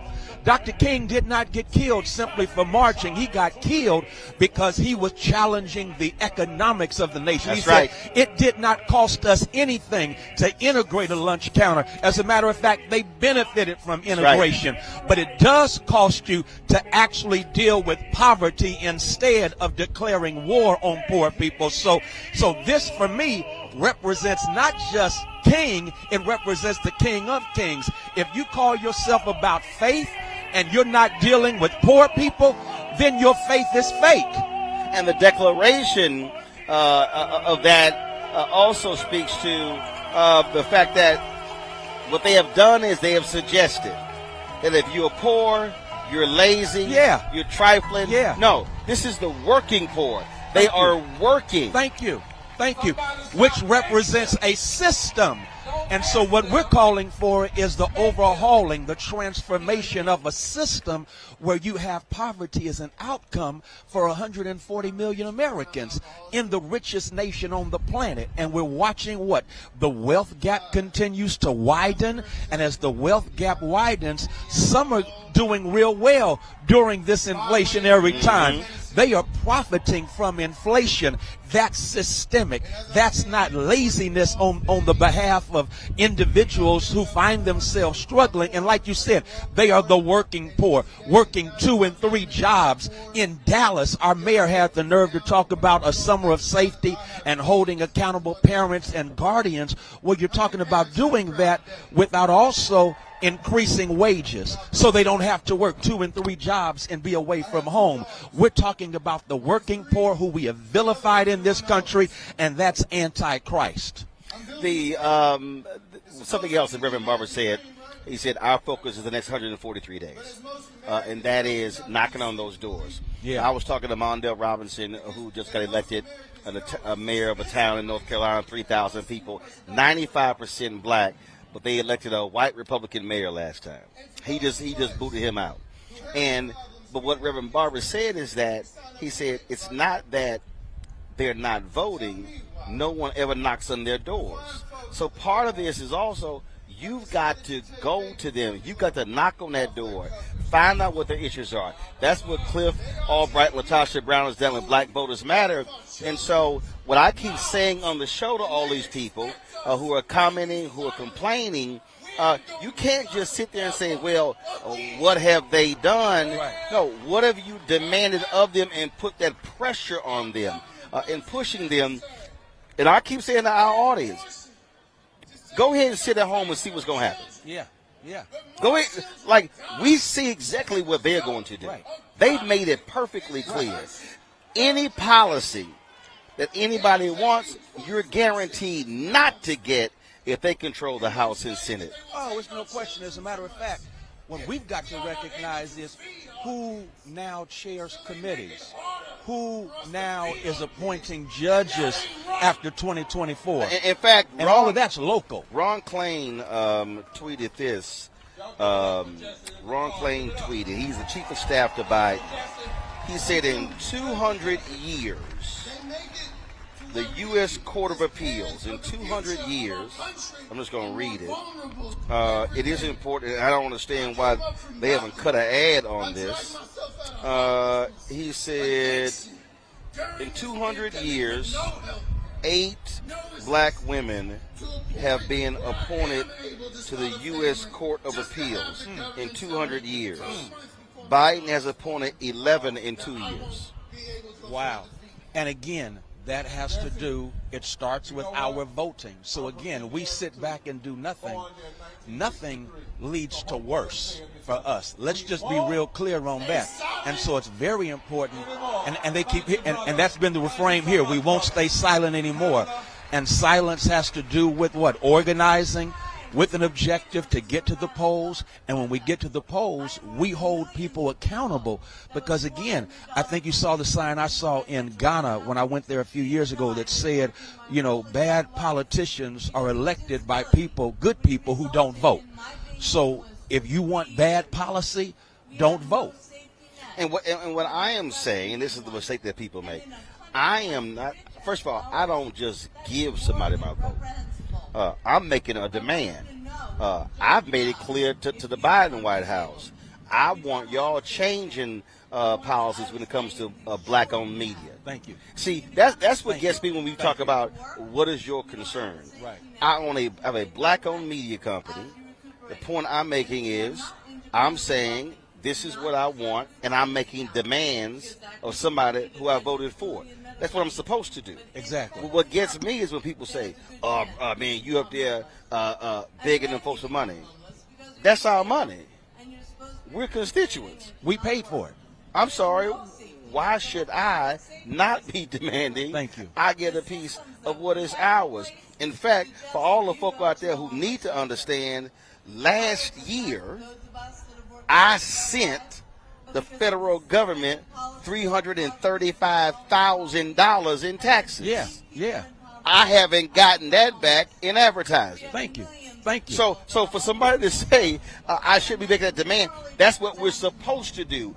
Press those who we elect to say there should be a return on our investment. Exactly. And again, for me, when you look at procurement opportunities across the board, 1.67% out of 560 billion. And then we wonder why we don't have strong black business communities, because we're doing all of the paying and the payment is not an investment. And we have to have enough self-esteem as a people to say, you know, we are entitled to this. We don't believe we are entitled. And you are entitled when you made that investment with your taxes all the time, because here's the bottom line. At the same time as you're not getting back money from your tax investment, guess what? There are those who did not pay as much as you in taxes because of what? Corporate welfare. That's Jesse right. Jackson calls it. But they get paid. Like how in the hell did I pay $335,000 in taxes, but Amazon paid nothing? Come on. Exactly. and they earn billions. Yeah. Billions. And that's the thing. And so I think I keep saying this. What has to happen in Black America, there has to be a reprogramming of Black America. No question. There has to be a massive reprogramming in terms of how we view public policy, how we view what matters. Because I say it in Houston, my Juneteenth speech Thursday. If we ain't talking about the money, they ain't listening. No. And again, we can't forget when Dr. King challenged the economic structure of this country. That's the king everyone is afraid of. Yes. They're not afraid of I have a dream. They're afraid of what he said earlier in the speech. Exactly. Because that was a radical economic speech. That was a radical economic speech that they have edited out that part. Dr. King in 1963 was already talking about economic reparations, as it were, for us in that speech, and even later on. And so until we can't celebrate Juneteenth or King legitimately if we're not talking about the money. That's why I keep telling everybody, don't even play the mountaintop part. No. You better play earlier when he talks about redistribute the pain, investing in black banks, boycotting those companies that won't hire us and won't work with us. See, again, that's the King folk don't want to deal with. No. They want. I keep saying they want the bobblehead MLK. Right. They want the civil rights mascot MLK. But that was a radical visionary, and everybody needs to understand he believed in the guaranteed income. Yeah, that's right. He believed in a guaranteed income, a living wage. He was calling for that, towards his death. Don't forget, he goes to Memphis to support striking sanitation 1,100 sanitation workers, yes. And that was about money. About the money. And until we refocus our efforts on the money, then again, we're not serious about being a part of what? A capitalistic country. That's it. And until we do that, I think King put it this way. Right now we have capitalism for the rich, capitalism for the poor, socialism for the rich. And we got to correct that. Absolutely, absolutely. Yeah.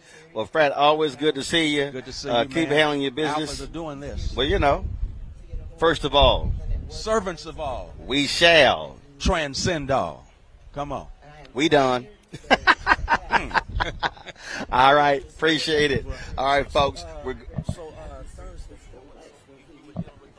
We're going back to the stage right now.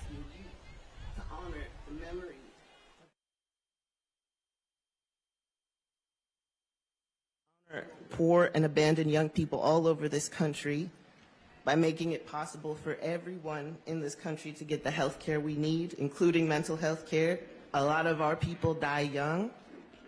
Overdoses, being homeless in the winter, police brutality, suicide, all of which ties back to poverty and to lack of access to health care. I do the work that I do because I don't want people left on their own to battle with this system the way my family was. Yes. Now, this time coming, just before Phyllis, excuse me, Denise Coleman from I keep saying LA, from Louisiana. But there are some others that are standing with her. Would you all come to the podium now, and they'll introduce themselves. They live in a place called Cancer Alley. What? Cancer Alley.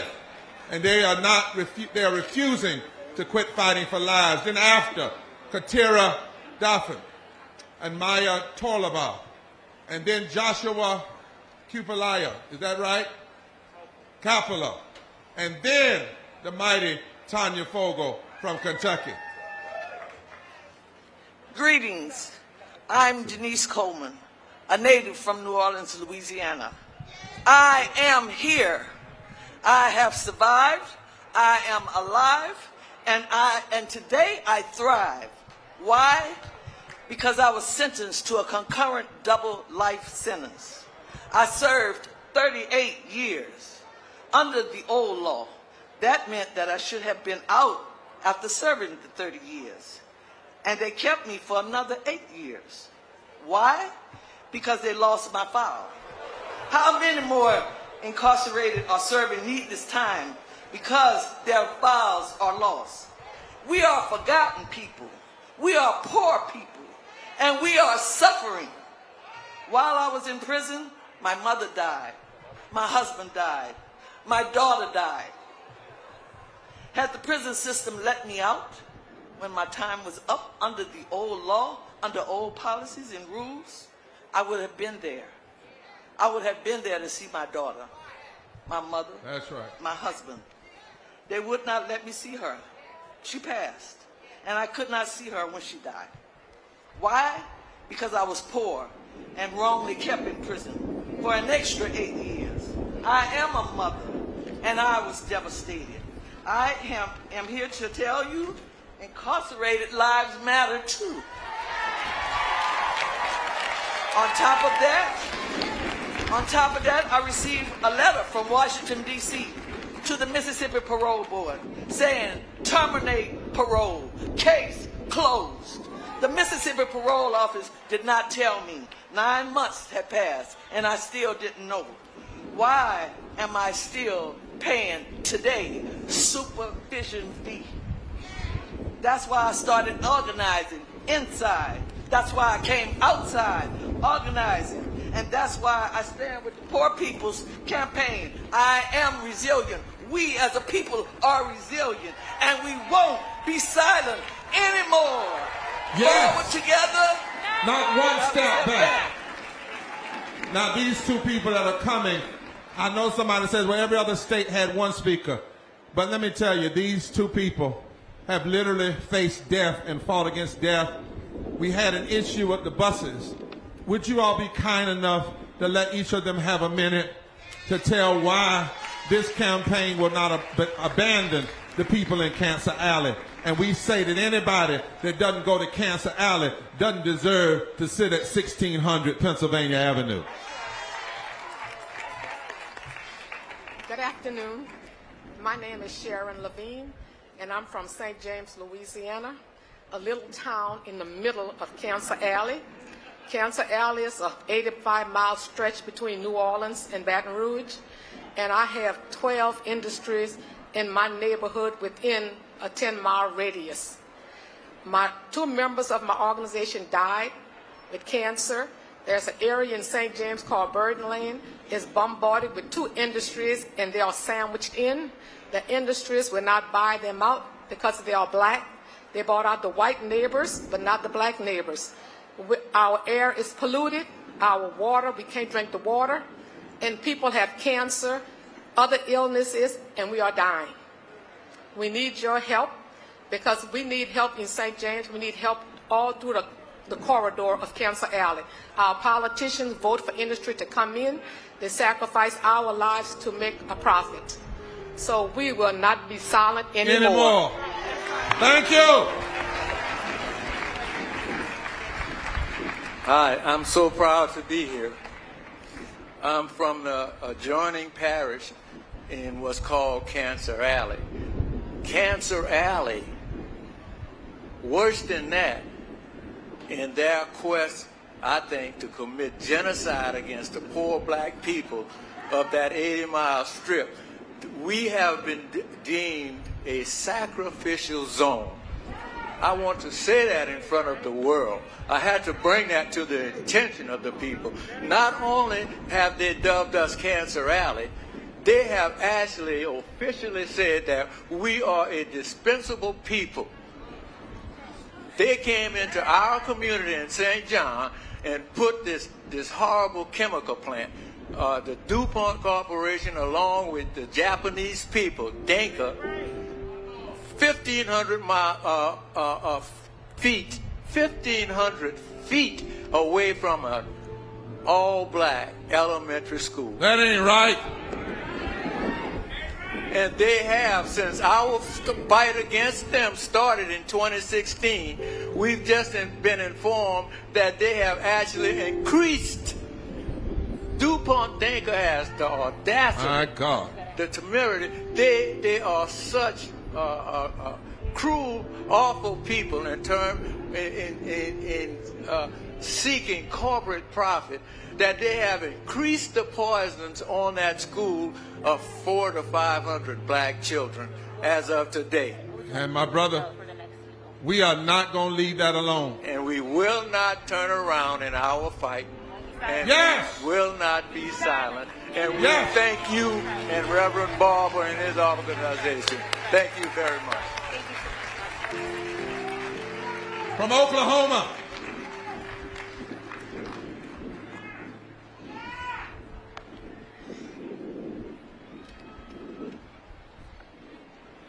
So, Maya Terrell, the Alcon. Goy ma da, ain't they key they own they. I'm Maya Terrell from Oklahoma. I'm Kiowa, Wichita, and Comanche. I'm a survivor of the inadequate healthcare system. My sister, let me do something. I want to ask us, I hear a lot of talking, and we complain about they don't listen to us. If they show the cameras and we're not listening to us, they're going to say they don't even listen to themselves. So tell the folk around you, we need to be able to take 3 hours and hear one another and let the world hear. If you're having any other conversation while these people are talking, then you're doing the same thing that the power structure does. Let's bring it down, y'all. Touch your neighbor and say, bring it down.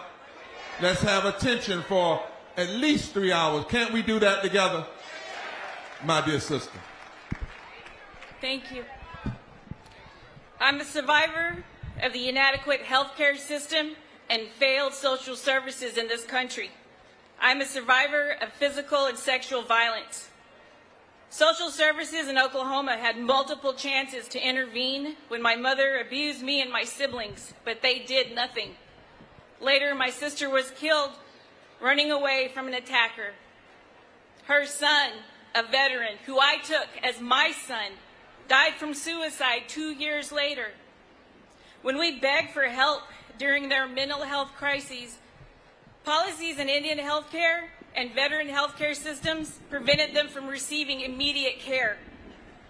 Some of my family members made it out, but not all. And my children are survivors by just being alive. Wow. It's not enough to be resilient and survive. It's our human right to grow and thrive. Give it up. That's right. This is my daughter. Thank you.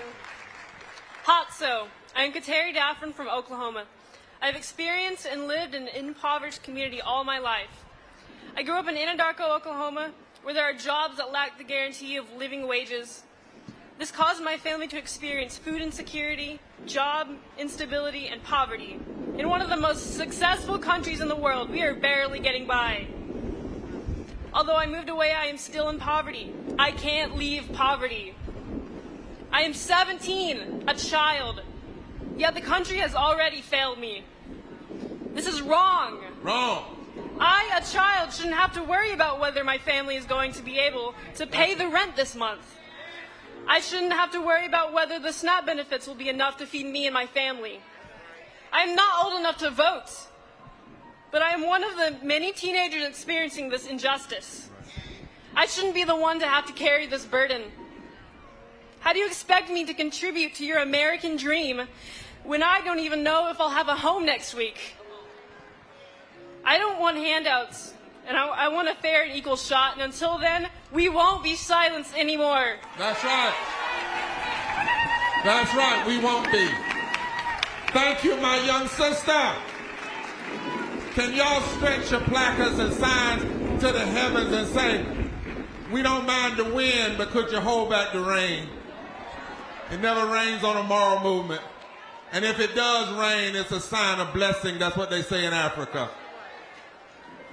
Joshua. My name is Josh Coppola from Bangor, Maine.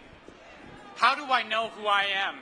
I'm 36 and I'm still trying to answer that question. Too often it's been finding what in me is unacceptable. I've been trying to discern this amidst violence. At times, I'd venture out of the closet, but others' hostility and disgust drove me back in. Hidden away, I pondered, who is safe? How will I be safe? Will I be able to walk the streets comfortable in my own skin? Why is my love or my gender expression so dangerous? Is being myself worth it? That shame brought me to the edge of suicide many times. That fear meant I moved halfway across the country as a young adult, seeking safety, seeking acceptance. The first time I dated a man, I carried a knife with me because a lifetime of transphobic and homophobic slurs were seared into my mind. But it's not just opinions, because trans or gay panic defense has been used to let murderers walk free. That's systemic violence, encouraging physical violence, with politicians pushing a false and death-making narrative of Christian nationalism. Yes, How sir. can my existence be a threat? All I want to do is stay alive. That's it. In the PPC, we say equal protection under the law is non-negotiable. That's why I'm here, and that's why I won't be silent anymore. Give it up. Everybody shout, we won't be silent anymore. All right, Tanya. Whoa, there goes the earring. Honor to God. My name is Tana Fogel from Lexington, Kentucky, with the Kentuckians for the Commonwealth. I'm here standing in the gap as an impacted low-income person with a felony in my past. I have been denied the right to vote. I fought hard to get my voting rights back. Over 170,000 Kentuckians right now, low-income folks don't have the right to vote. How can they demand that we work 2 jobs in order to feed our family, and then we don't have time to go to the polls and vote? That ain't right. Kentucky's process to restore the right to vote has been further gutted out and suppressed by Senator Mitch McConnell, Secretary of State Michael Adams, and all of the county clerks in Kentucky by making us work 2 jobs, closing precincts, shortening voting rights and voting days, and mandating voter IDs. The vote is one of the most powerful weapons we have. I know people like me, we made mistakes, but we are not mistakes. That's it. We are here. We will not go anywhere. We together can make a difference. We will build power. We will change the narrative. I don't look like what I've been through. I too am America. Yeah. Yeah. Let me hear it all the way back there. Let us vote. Let us vote. Let us vote. Say it. Let us vote. Say it. Let us vote. Say it. Let us vote. And we won't be silenced anymore. And just one time for me, when I say forward together, I want y'all to say with every fiber in your body, not one step back. I need to hear it all the way back there with them hundreds of thousands of people that I can see. Forward together! Not one step back!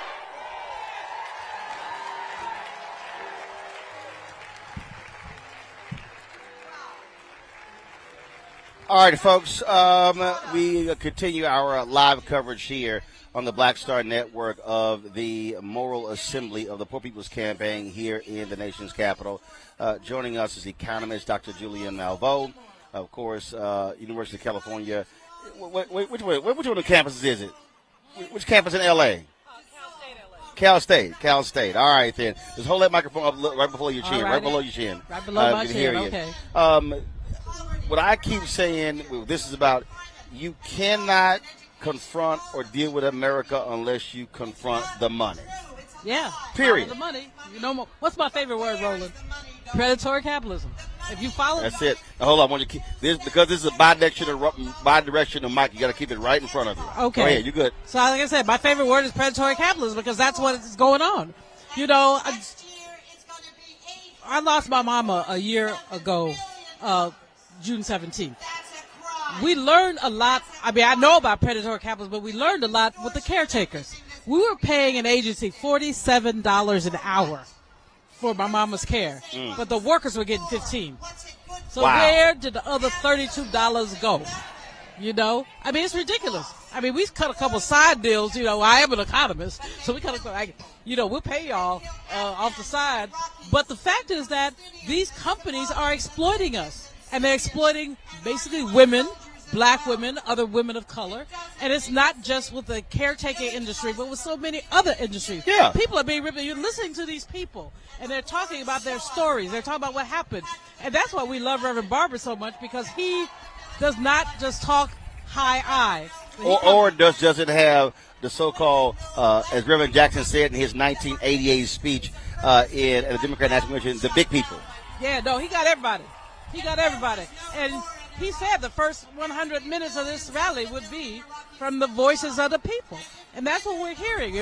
I was in the back covering with WPFW, and we're talking to people. The National Welfare Rights Union was in Baltimore yesterday talking about how people are being ripped off. And, you know, when you see welfare, you think black.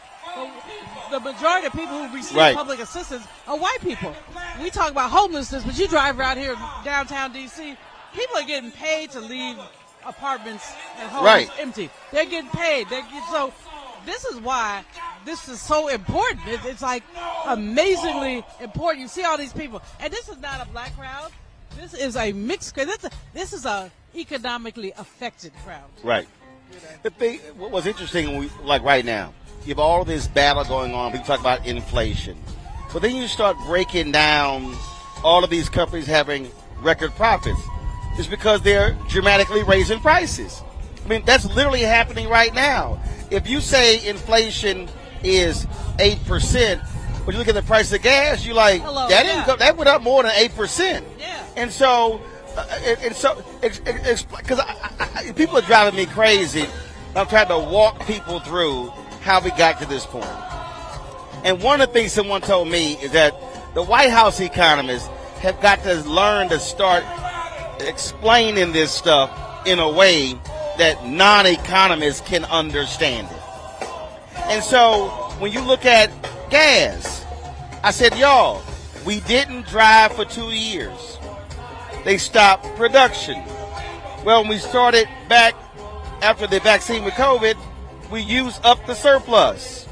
Well, if you stop production, you got no surplus. So now you're like behind the 8 ball. So now demand for gas is higher. We got less gas, not because they're not drilling, because they stopped production. Precisely. And so now you got to either ramp up production to get ahead of the demand, or you're going to be playing catch up. And they're sitting here going, we ain't ramping up demand. We better keep making these profits. There you go. Well, ExxonMobil, their stock is like soaring. It's absurd. Meanwhile, Susie Q and Johnny Jones, they got to drive to work. They don't have a choice. They got to drive to work. And let's be clear, Roland, when we talk about public transportation, who does not have public transportation?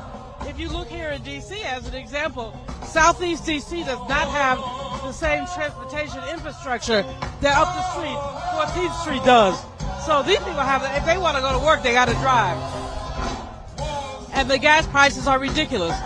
But it's ridiculous because people are making lots of money. They don't have to make all that money. Yeah. Well, I saw a stat a couple of weeks ago that totally shocked me, and that is when it came to housing. We only built in the last decade 5.8 million homes. That was the lowest number of homes built in a decade since the 1930s. Yes. We've always built anywhere between 15 and 20 million homes. Well, if you only build 5.8 million homes, you're going to have... By what? Well, population went up by what? Right. So therefore, you're putting inflationary pressure on the housing market. And then private equity held onto those homes and the home foreclosure prices, and now can flip them to renters. So now, even of the homes that were built, fewer of them are able to buy because they're forcing folks to rent, because they can charge higher rental fees. With the housing market being constrained, rental prices. Hold up, there you go. Rental prices go up, and we're seeing it. We're seeing families. We're not talking about the families who are doubling and tripling up. So it's not just everybody not homeless. Some people are 3 families in a house that used to have 1 family in it. People on top of each other. And, we got to talk about mental illness, because when you got 3 families in one house, somebody crazy. Well, I was talking to a woman the other day, and her 22-year-old daughter's living with her, and she's getting evicted from a hotel, and her daughter has 2 cats. And I had to ask her, I said, and she said that's making it difficult to find a place to live because of the cats. And I said, well, you're going to have to make a decision. And she says, I can't. I said, why? She said, because those cats literally are my daughter's emotional support animals. Oh, wow. Yeah. And a lot of people who have asthma, who have various and sundry things where they fall out, those pets literally are the ones that I have a friend who has, she has seizures. And her dog is the one when she has a seizure that awakens her from the seizure. He licks up on her and it gets her up. And she could die with the seizures because she bites her tongue. she can't, there are a lot of people who just basically need their pets. Now, I'm not a pet person. Right. I just do two-legged dogs. But we have so many challenges, and the challenges are really about predatory capitalism extracting surplus value from people. So you have people who are living less than comfortable lives because capitalists insist on extracting surplus value, insist on, interest rates went up, which means, should mean that housing becomes more affordable, but it's not gonna. It's not gonna. So this is where we are. And that's why this gathering is so important. Because people, what you see white folks, you see black folks, all kind of folks. What they're saying. I keep saying broke is broke. Yeah, there you go. And there's a whole lot of broke people. Reverend Barber has expanded the thinking by saying 140 million in poverty, as opposed to the census will say 39 million. Yeah. Right. Census will say 40, but he's looking at people who are just at the cusp. You got a minimum wage, or just 200% of the minimum wage is still just 15 an hour. Right. So that's not. And in some of these states like Idaho, these middle fiddle states that we don't think about, people are living very, very poorly. They're below the radar. And if we all could organize and get rid of some of these senators, but people have been trading on their whiteness. So people will vote white as opposed to vote right. Vote white as opposed to voting for their own economic issues. Now, how can you not vote? You're voting against yourself when you vote for Joe Manchin in West Virginia. You're voting against yourself. Yep. You're voting against yourself when you vote for Kristen Sinema. And quite frankly, in some cases, you're voting against yourself when you're voting for some of these yellow dog Democrats who basically are not about us. That's it. Julian, glad to have you out here. We appreciate it. Hopefully, as we continue to have these conversations with our coverage, people will begin to understand that you can't sit your ass at home and whine and complain. No. At the end of the day, because let me be clear, these Republicans, there is significant intensity. They gonna show up in November. Yeah, and we better. If you can't show up, don't say a word. Don't say a word, because what we know is that they're taking our rights back. They're trying to go back to enslavement, quite frankly. They're going backwards, and you got all these folks. And I must shout out our young people. I'm so angry at the young black people. Voting doesn't make a difference. Hell yes, it does. Hell yes, it does. Think about it. I always tell this story about a former Bennett Bell. I ran into her in 2016. She wouldn't vote for Hillary because she was mad. She thought it should have been Bernie. Okay, whatever. My whole deal is, it wasn't. So she now wouldn't what vote. you gonna do? She wouldn't vote. So fast forward 2 years, Gorsuch is nominated. Little heifer calls me and says, Doc, what's going to happen to our abortion rights? I said, baby girl, I'm over 50. I don't have abortion rights. I said, you should have thought about that when you said you couldn't vote for Hillary. Boom. There you go. There you go. I mean, that's called connecting the dots. Voting has consequences. Not voting has consequences. And we're seeing it we're seeing it time and time again with this Senate.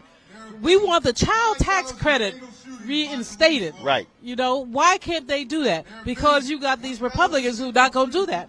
They don't think we need that. Yes, you do need to get children out of poverty. The child tax credit took 30% of our children out of poverty. Okay, so you got to answer this. So somebody just tweeted, you can't fight capitalism with capitalism. You've got to change the economic system. Hold on, let me find the comment. All right, I'm trying to find it. But she said you can't fight his ear. So Melanie Dennis says you can't beat capitalism with capitalism.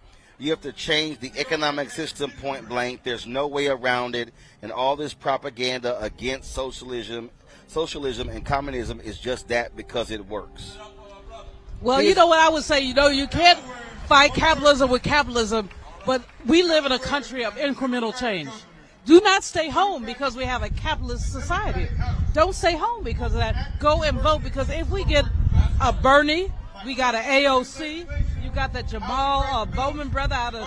When you get these folks who are talking about socialism and working around socialism, even though it's incremental, it's better than what we had. Well, but also, John Hope Bryan says this. He said, You got to make money like a capitalist to spend it like a socialist. Yeah. And the thing is, and I get people saying you have to change the economic system. Y'all, okay. Ain't happening. It ain't happening. Hey, you know, I mean, as you know, I talk about this all the time. The fundamental dilemma in my life is I was trained at MIT. So they didn't teach me socialism. They taught me predatory capitalism, and it's how it works. So when I talk about change, I'm also looking at just the dilemma. But let's talk about Dr. King and what he said. I have the audacity to believe that people everywhere they have 3 meals a day for their bodies. Are you talking about a Maggie Lena Walker, the sister who started a bank in Richmond, Virginia, first black woman to start a bank in Richmond, Virginia? You talk about A. Philip Randolph, who, while he said a lot about capitalism, organized workers. So organizing makes a difference, but you cannot make a difference if you keep your behind home. And you have to put the right folk in place, yes, who are going to make those changes. That's exactly it. So, folks, if you're watching and listening, if you're not voting, you part of the problem.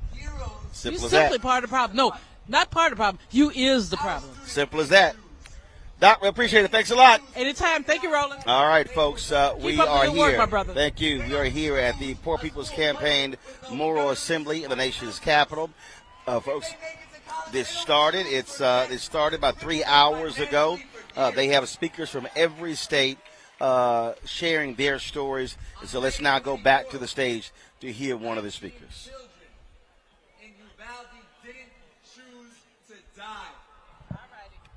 All right. On May 25th, I chose to lie.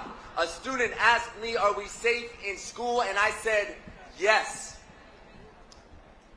I looked them in the eye and told them I would protect them no matter what, knowing all the time that my body would not beat an AR-15. That's right. My students do choose to dream. They dream of creating art and starting local businesses, and I kneel next to their desk and declare it's possible, as if by saying it seriously I can make it true. Yes. I'm willing to give my time, my money, my life for my students if that is what it takes. But I am unwilling to tolerate a society where that is what it takes. Give it up for my brother. I won't keep lying, and we won't be silent anymore. Would somebody say with me, as we look at that brother, that teacher, and say, our children shouldn't have to be brave. They should only have to be children. Justin Pearson from Tennessee. How y'all doing, Poor People's Campaign? I am Justin J. Pearson from Memphis, Tennessee. And I wish my grandmothers were at this beautiful gathering. I wish they'd be able to assemble here, but they're not. See, they, like many poor and low-wealth people, have died from the systemic injustices that have disrupted our communities for too long. Pollution, environmental racism, and injustice killed both of my grandmothers in their 60s.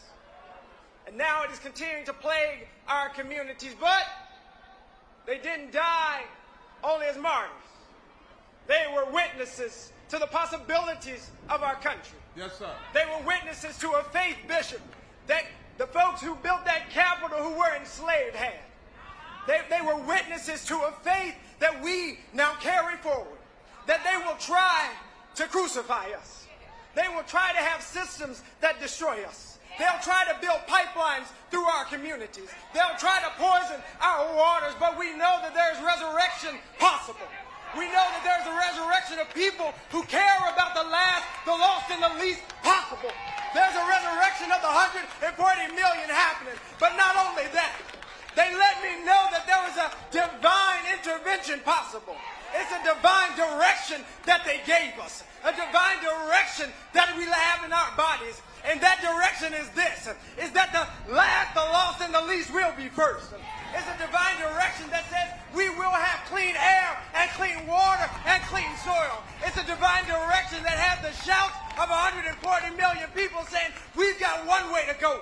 No matter where those who are against us stand, against us or in front of us, we've got one way to go. No matter how much money they have, no matter how many politicians are in their pockets, we've got one way to go. Yes, and sir. that's forward together. Yeah. Not one step back. Yeah. Forward together. Yeah. Not one step back. Ohio. Yes. My name is Rukaya Zabrabdum Sakalim, and I'm the CEO and founder of the Musketeer Association, representing the state of Ohio. I am here to speak against racism and greed. We must bring this injustice to a stop now. I was born in a society that racism and fascism was the way of life. I was born in it. Not any education would be brought to us because we were a black skin. Not any health care. I know how the civil rights began. I was there. My family chose to take the beat down, to take the torture, to take the absolute death in order to bring to light the inalienable rights belong to all of us. And they would not be silent anymore. So on this day, I step forth. On this day, I represent those mentors who taught me how to speak this truth. We are human. We are the flower garden of mankind. You will no longer take our blood or our children anymore. And I'm not going back there to those days and times. And I will not let any of you. So you vote them out. If they will not change this injustice, vote them out. All my spiritual people of this, of this flower garden, stand up, lock arms, and say in one resounding voice, forward together. Forward together. Not one step back. Not one step back. And that is why I am here, for you to speak that truth and walk that walk. Thank you. Reverend Gloria Jones from Maryland. Give it up for our dear sister. We welcome everybody. Praise God, everyone, and thank you for being here. And thank the Poor People's Campaign for allowing me to participate. My name is Pastor Gloria Jones Swearinga. I am a pulpit associate at my home church, which is Greater Abyssinia, 88 Lyons Avenue, Newark, New Jersey, where the amazing Dr. Alan Potts is senior pastor. I'm here in behalf of persons with disabilities, because I just learned the other day that the Americans with Disabilities Act, the ADA, our passport to full inclusion, is still an unfunded mandate. That law was legislated into being in July of 1990. And I don't mean to be rude. I don't mean to be disrespectful. I got some friends on Capitol Hill. But both sides deserve a front row seat in the Hall of Shame for that level of neglect. Every year they celebrate Disability Day. But I never heard of celebrating nothing. I know what it's like to be made deliberately homeless. That's right. And no disability ADA response in Prince George County. I know what it's like to be deliberately separated from a child deliberately and illegally. This is illegal stuff, y'all, because there was no ADA response. But I also know a God who is able to do exceedingly abundantly above and beyond anything that we can ask or think. And I know this is not the time to give up. It's the time to step up. Give it up, Pastor. It is time to speak up. Give it up. It's a time Give to it up. press forward, press forward, not one step back, until the stupidity and deceitful distraction of celebrating nothing becomes full implementation of the Americans with Disabilities Act. It is time to press forward, not taking one step back. Give it up for Mama. Give it up. Until implementation results in full inclusion, and we as persons with disabilities finally take our place on level ground in the society that we help build. God bless you. God bless you. And God bless America. Thank you. And you told us, I don't need no help. Get around this movement and make it fight. Now, I need everybody to listen up. We decided in this movement we were sick of something. And that was every time we go to a meeting and our Latino brothers or our African brothers and sisters speak, why do they always have to speak in English? Why can't we listen to them in their own tongue? No, why can't they just come here, be themselves, and then we go back and look at it online and see the interpretation? Why can't we trust a little possible Pentecostalism? We already got the wind. I heard a little thunder. We might as well have some tongues. And maybe if you listen close enough, because the real gift of Pentecost was not the tongues, it was the hearing. And if you listen close enough, you might hear a little humanity. You might hear a little love. You might hear a little justice. So, Oscar, I want you to come and not be interpreted. I want you in your own language to speak your heart. We'll hear the interpretation in the power of your voice and the strength of your body. Hola, mi gente. ¿Cómo están? Mi nombre es Oscar Pineda. All right, Mike, man. Now, let me have to come back there and start working on that now. Pay too much for these mics. Come on here. Hola, mi gente, ¿cómo están? Mi nombre es Oscar Pineda, soy originario de El Salvador y vivo en Carolina del Norte. Me identifico como gay, latino e inmigrante indocumentado. Llegué a los Estados Unidos 5 años atrás. Desde entonces he sido testigo y he experimentado de primera mano lo duro que trabajamos en este país. Nosotros como inmigrantes indocumentados contribuimos de manera significativa al desarrollo de esta nación. No obstante, a pesar de las muchas horas que trabajamos o los múltiples trabajos que tenemos, nos resulta casi imposible salir de la pobreza. Somos discriminados, marginados y excluidos por un sistema al que aportamos miles de millones de dólares con nuestro trabajo y actividades económicas. Yes, sir. Nuestro trabajo es fundamental y necesario.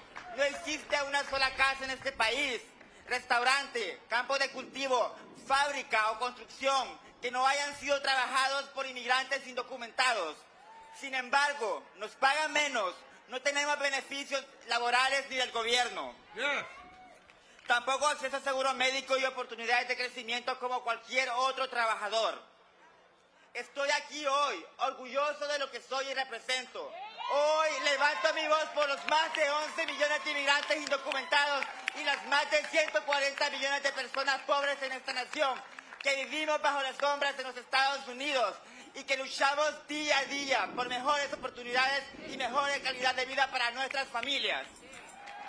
No estamos dispuestos a seguir viviendo oprimidos y privados de derechos fundamentales, mientras somos señalados y perseguidos como perros. Basta de separar a nuestras familias, basta de arrancar de los brazos a los niños de sus padres. Merecemos respeto, merecemos una vida digna. Todos nosotros, cada uno de ustedes, somos esenciales. Merecemos una reforma migratoria digna y justa, sin distinciones, sin excusas, sin demora. No guardaremos silencio un minuto más. Exigimos respuestas, exigimos cambios y los exigimos ahora. Adelante juntos, ni un paso atrás. Adelante juntos, ni un paso atrás. Oscar, teach us how to say forward together, not one step back in Spanish. Teach us. Forward together. Forward together. No one step back. Say it in your language. Forward together. Adelante juntos. Adelante juntos. Ni un paso atrás.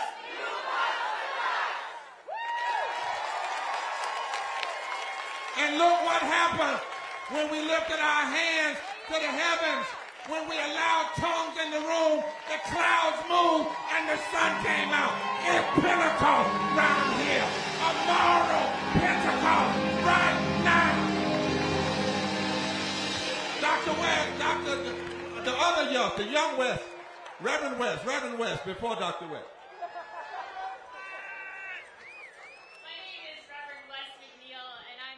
From the New York Poor People's Campaign and the Labor Religion Coalition.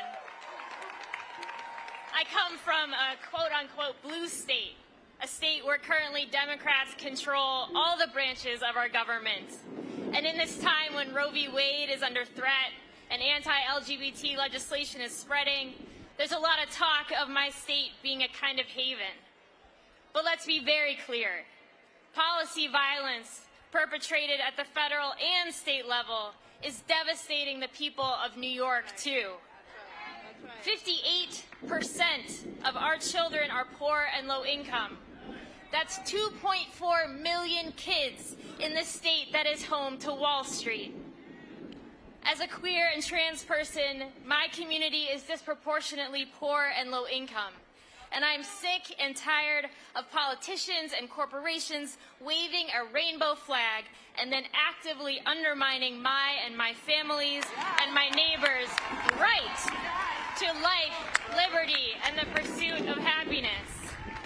What I want as a trans person and a human being is to know that if I lost my job, my wife and my son and I would still be able to access health care. What I want is for my 1-year-old to grow up with great public education, the ability to get a good living wage job and affordable housing. I want him and the generations after him to have a healthy planet and never to be sent off to war to kill other people's kids. I'm also an ordained minister, and my faith has taught me that we live in a world of abundance and that the well-being of the poor and dispossessed determines the well-being of all of us. Scarcity is a lie. Individualism is a lie. And that's why I'm with the Poor People's Campaign, and we won't be silent anymore.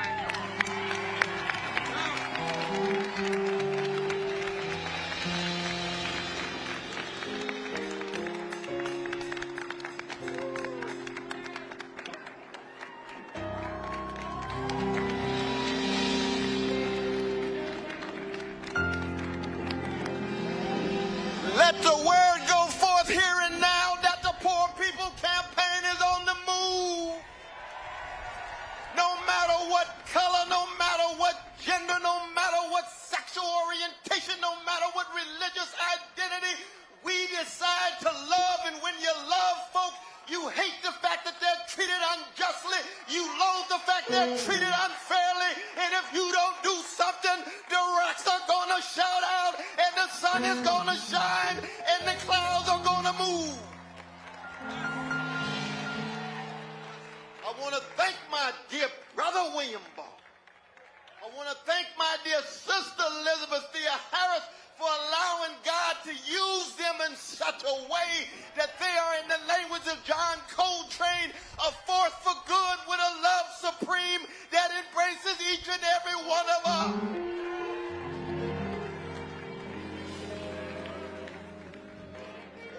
And when you hear these voices, and I come from a people, a great people, a black people, who in the face of 400 years of chronic hatred keep dishing out love warriors every generation. So that the spirit of Frederick Douglass and the spirit of Sojourner Truth and the spirit of Fannie Lou Hamer and the spirit of Malcolm X and the spirit of Marcus Garvey saying these black folk gonna love themselves, and if we have the spiritual maturity, it's gonna spill over from the chocolate part of town to the vanilla part of town. Oh yes, it's gonna spill over our precious indigenous brothers and sisters whose land was stolen as a precondition of the democracy. It's gonna spill over to Spanish speaking. It's gonna spill over to Asian. It's gonna embrace everybody. But let us be very clear that this poor people's campaign is rooted in the legacy of Martin Luther King Jr. and Fannie Lou Hamer and James Lawson and Diane Nash in the 1960s, where we tried to break the back of a barbaric Jim Crow and Jane Crow and American apartheid, with the lynching on the one hand and the discrimination and degradation on the other.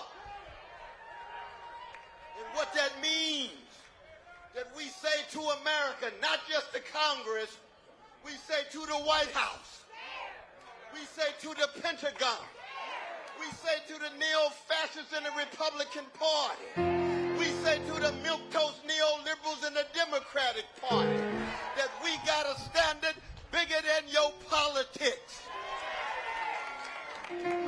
Somewhere I read, God is not mocked. You're going to reap what you sow. Malcolm X reminded us, chickens will come home to roost. And so when you hear the magnificent voices of such dignity in all parts of the country, and we are international, we in solidarity with oppressed people in Africa, in Asia, in the Middle East, in Latin America. How come?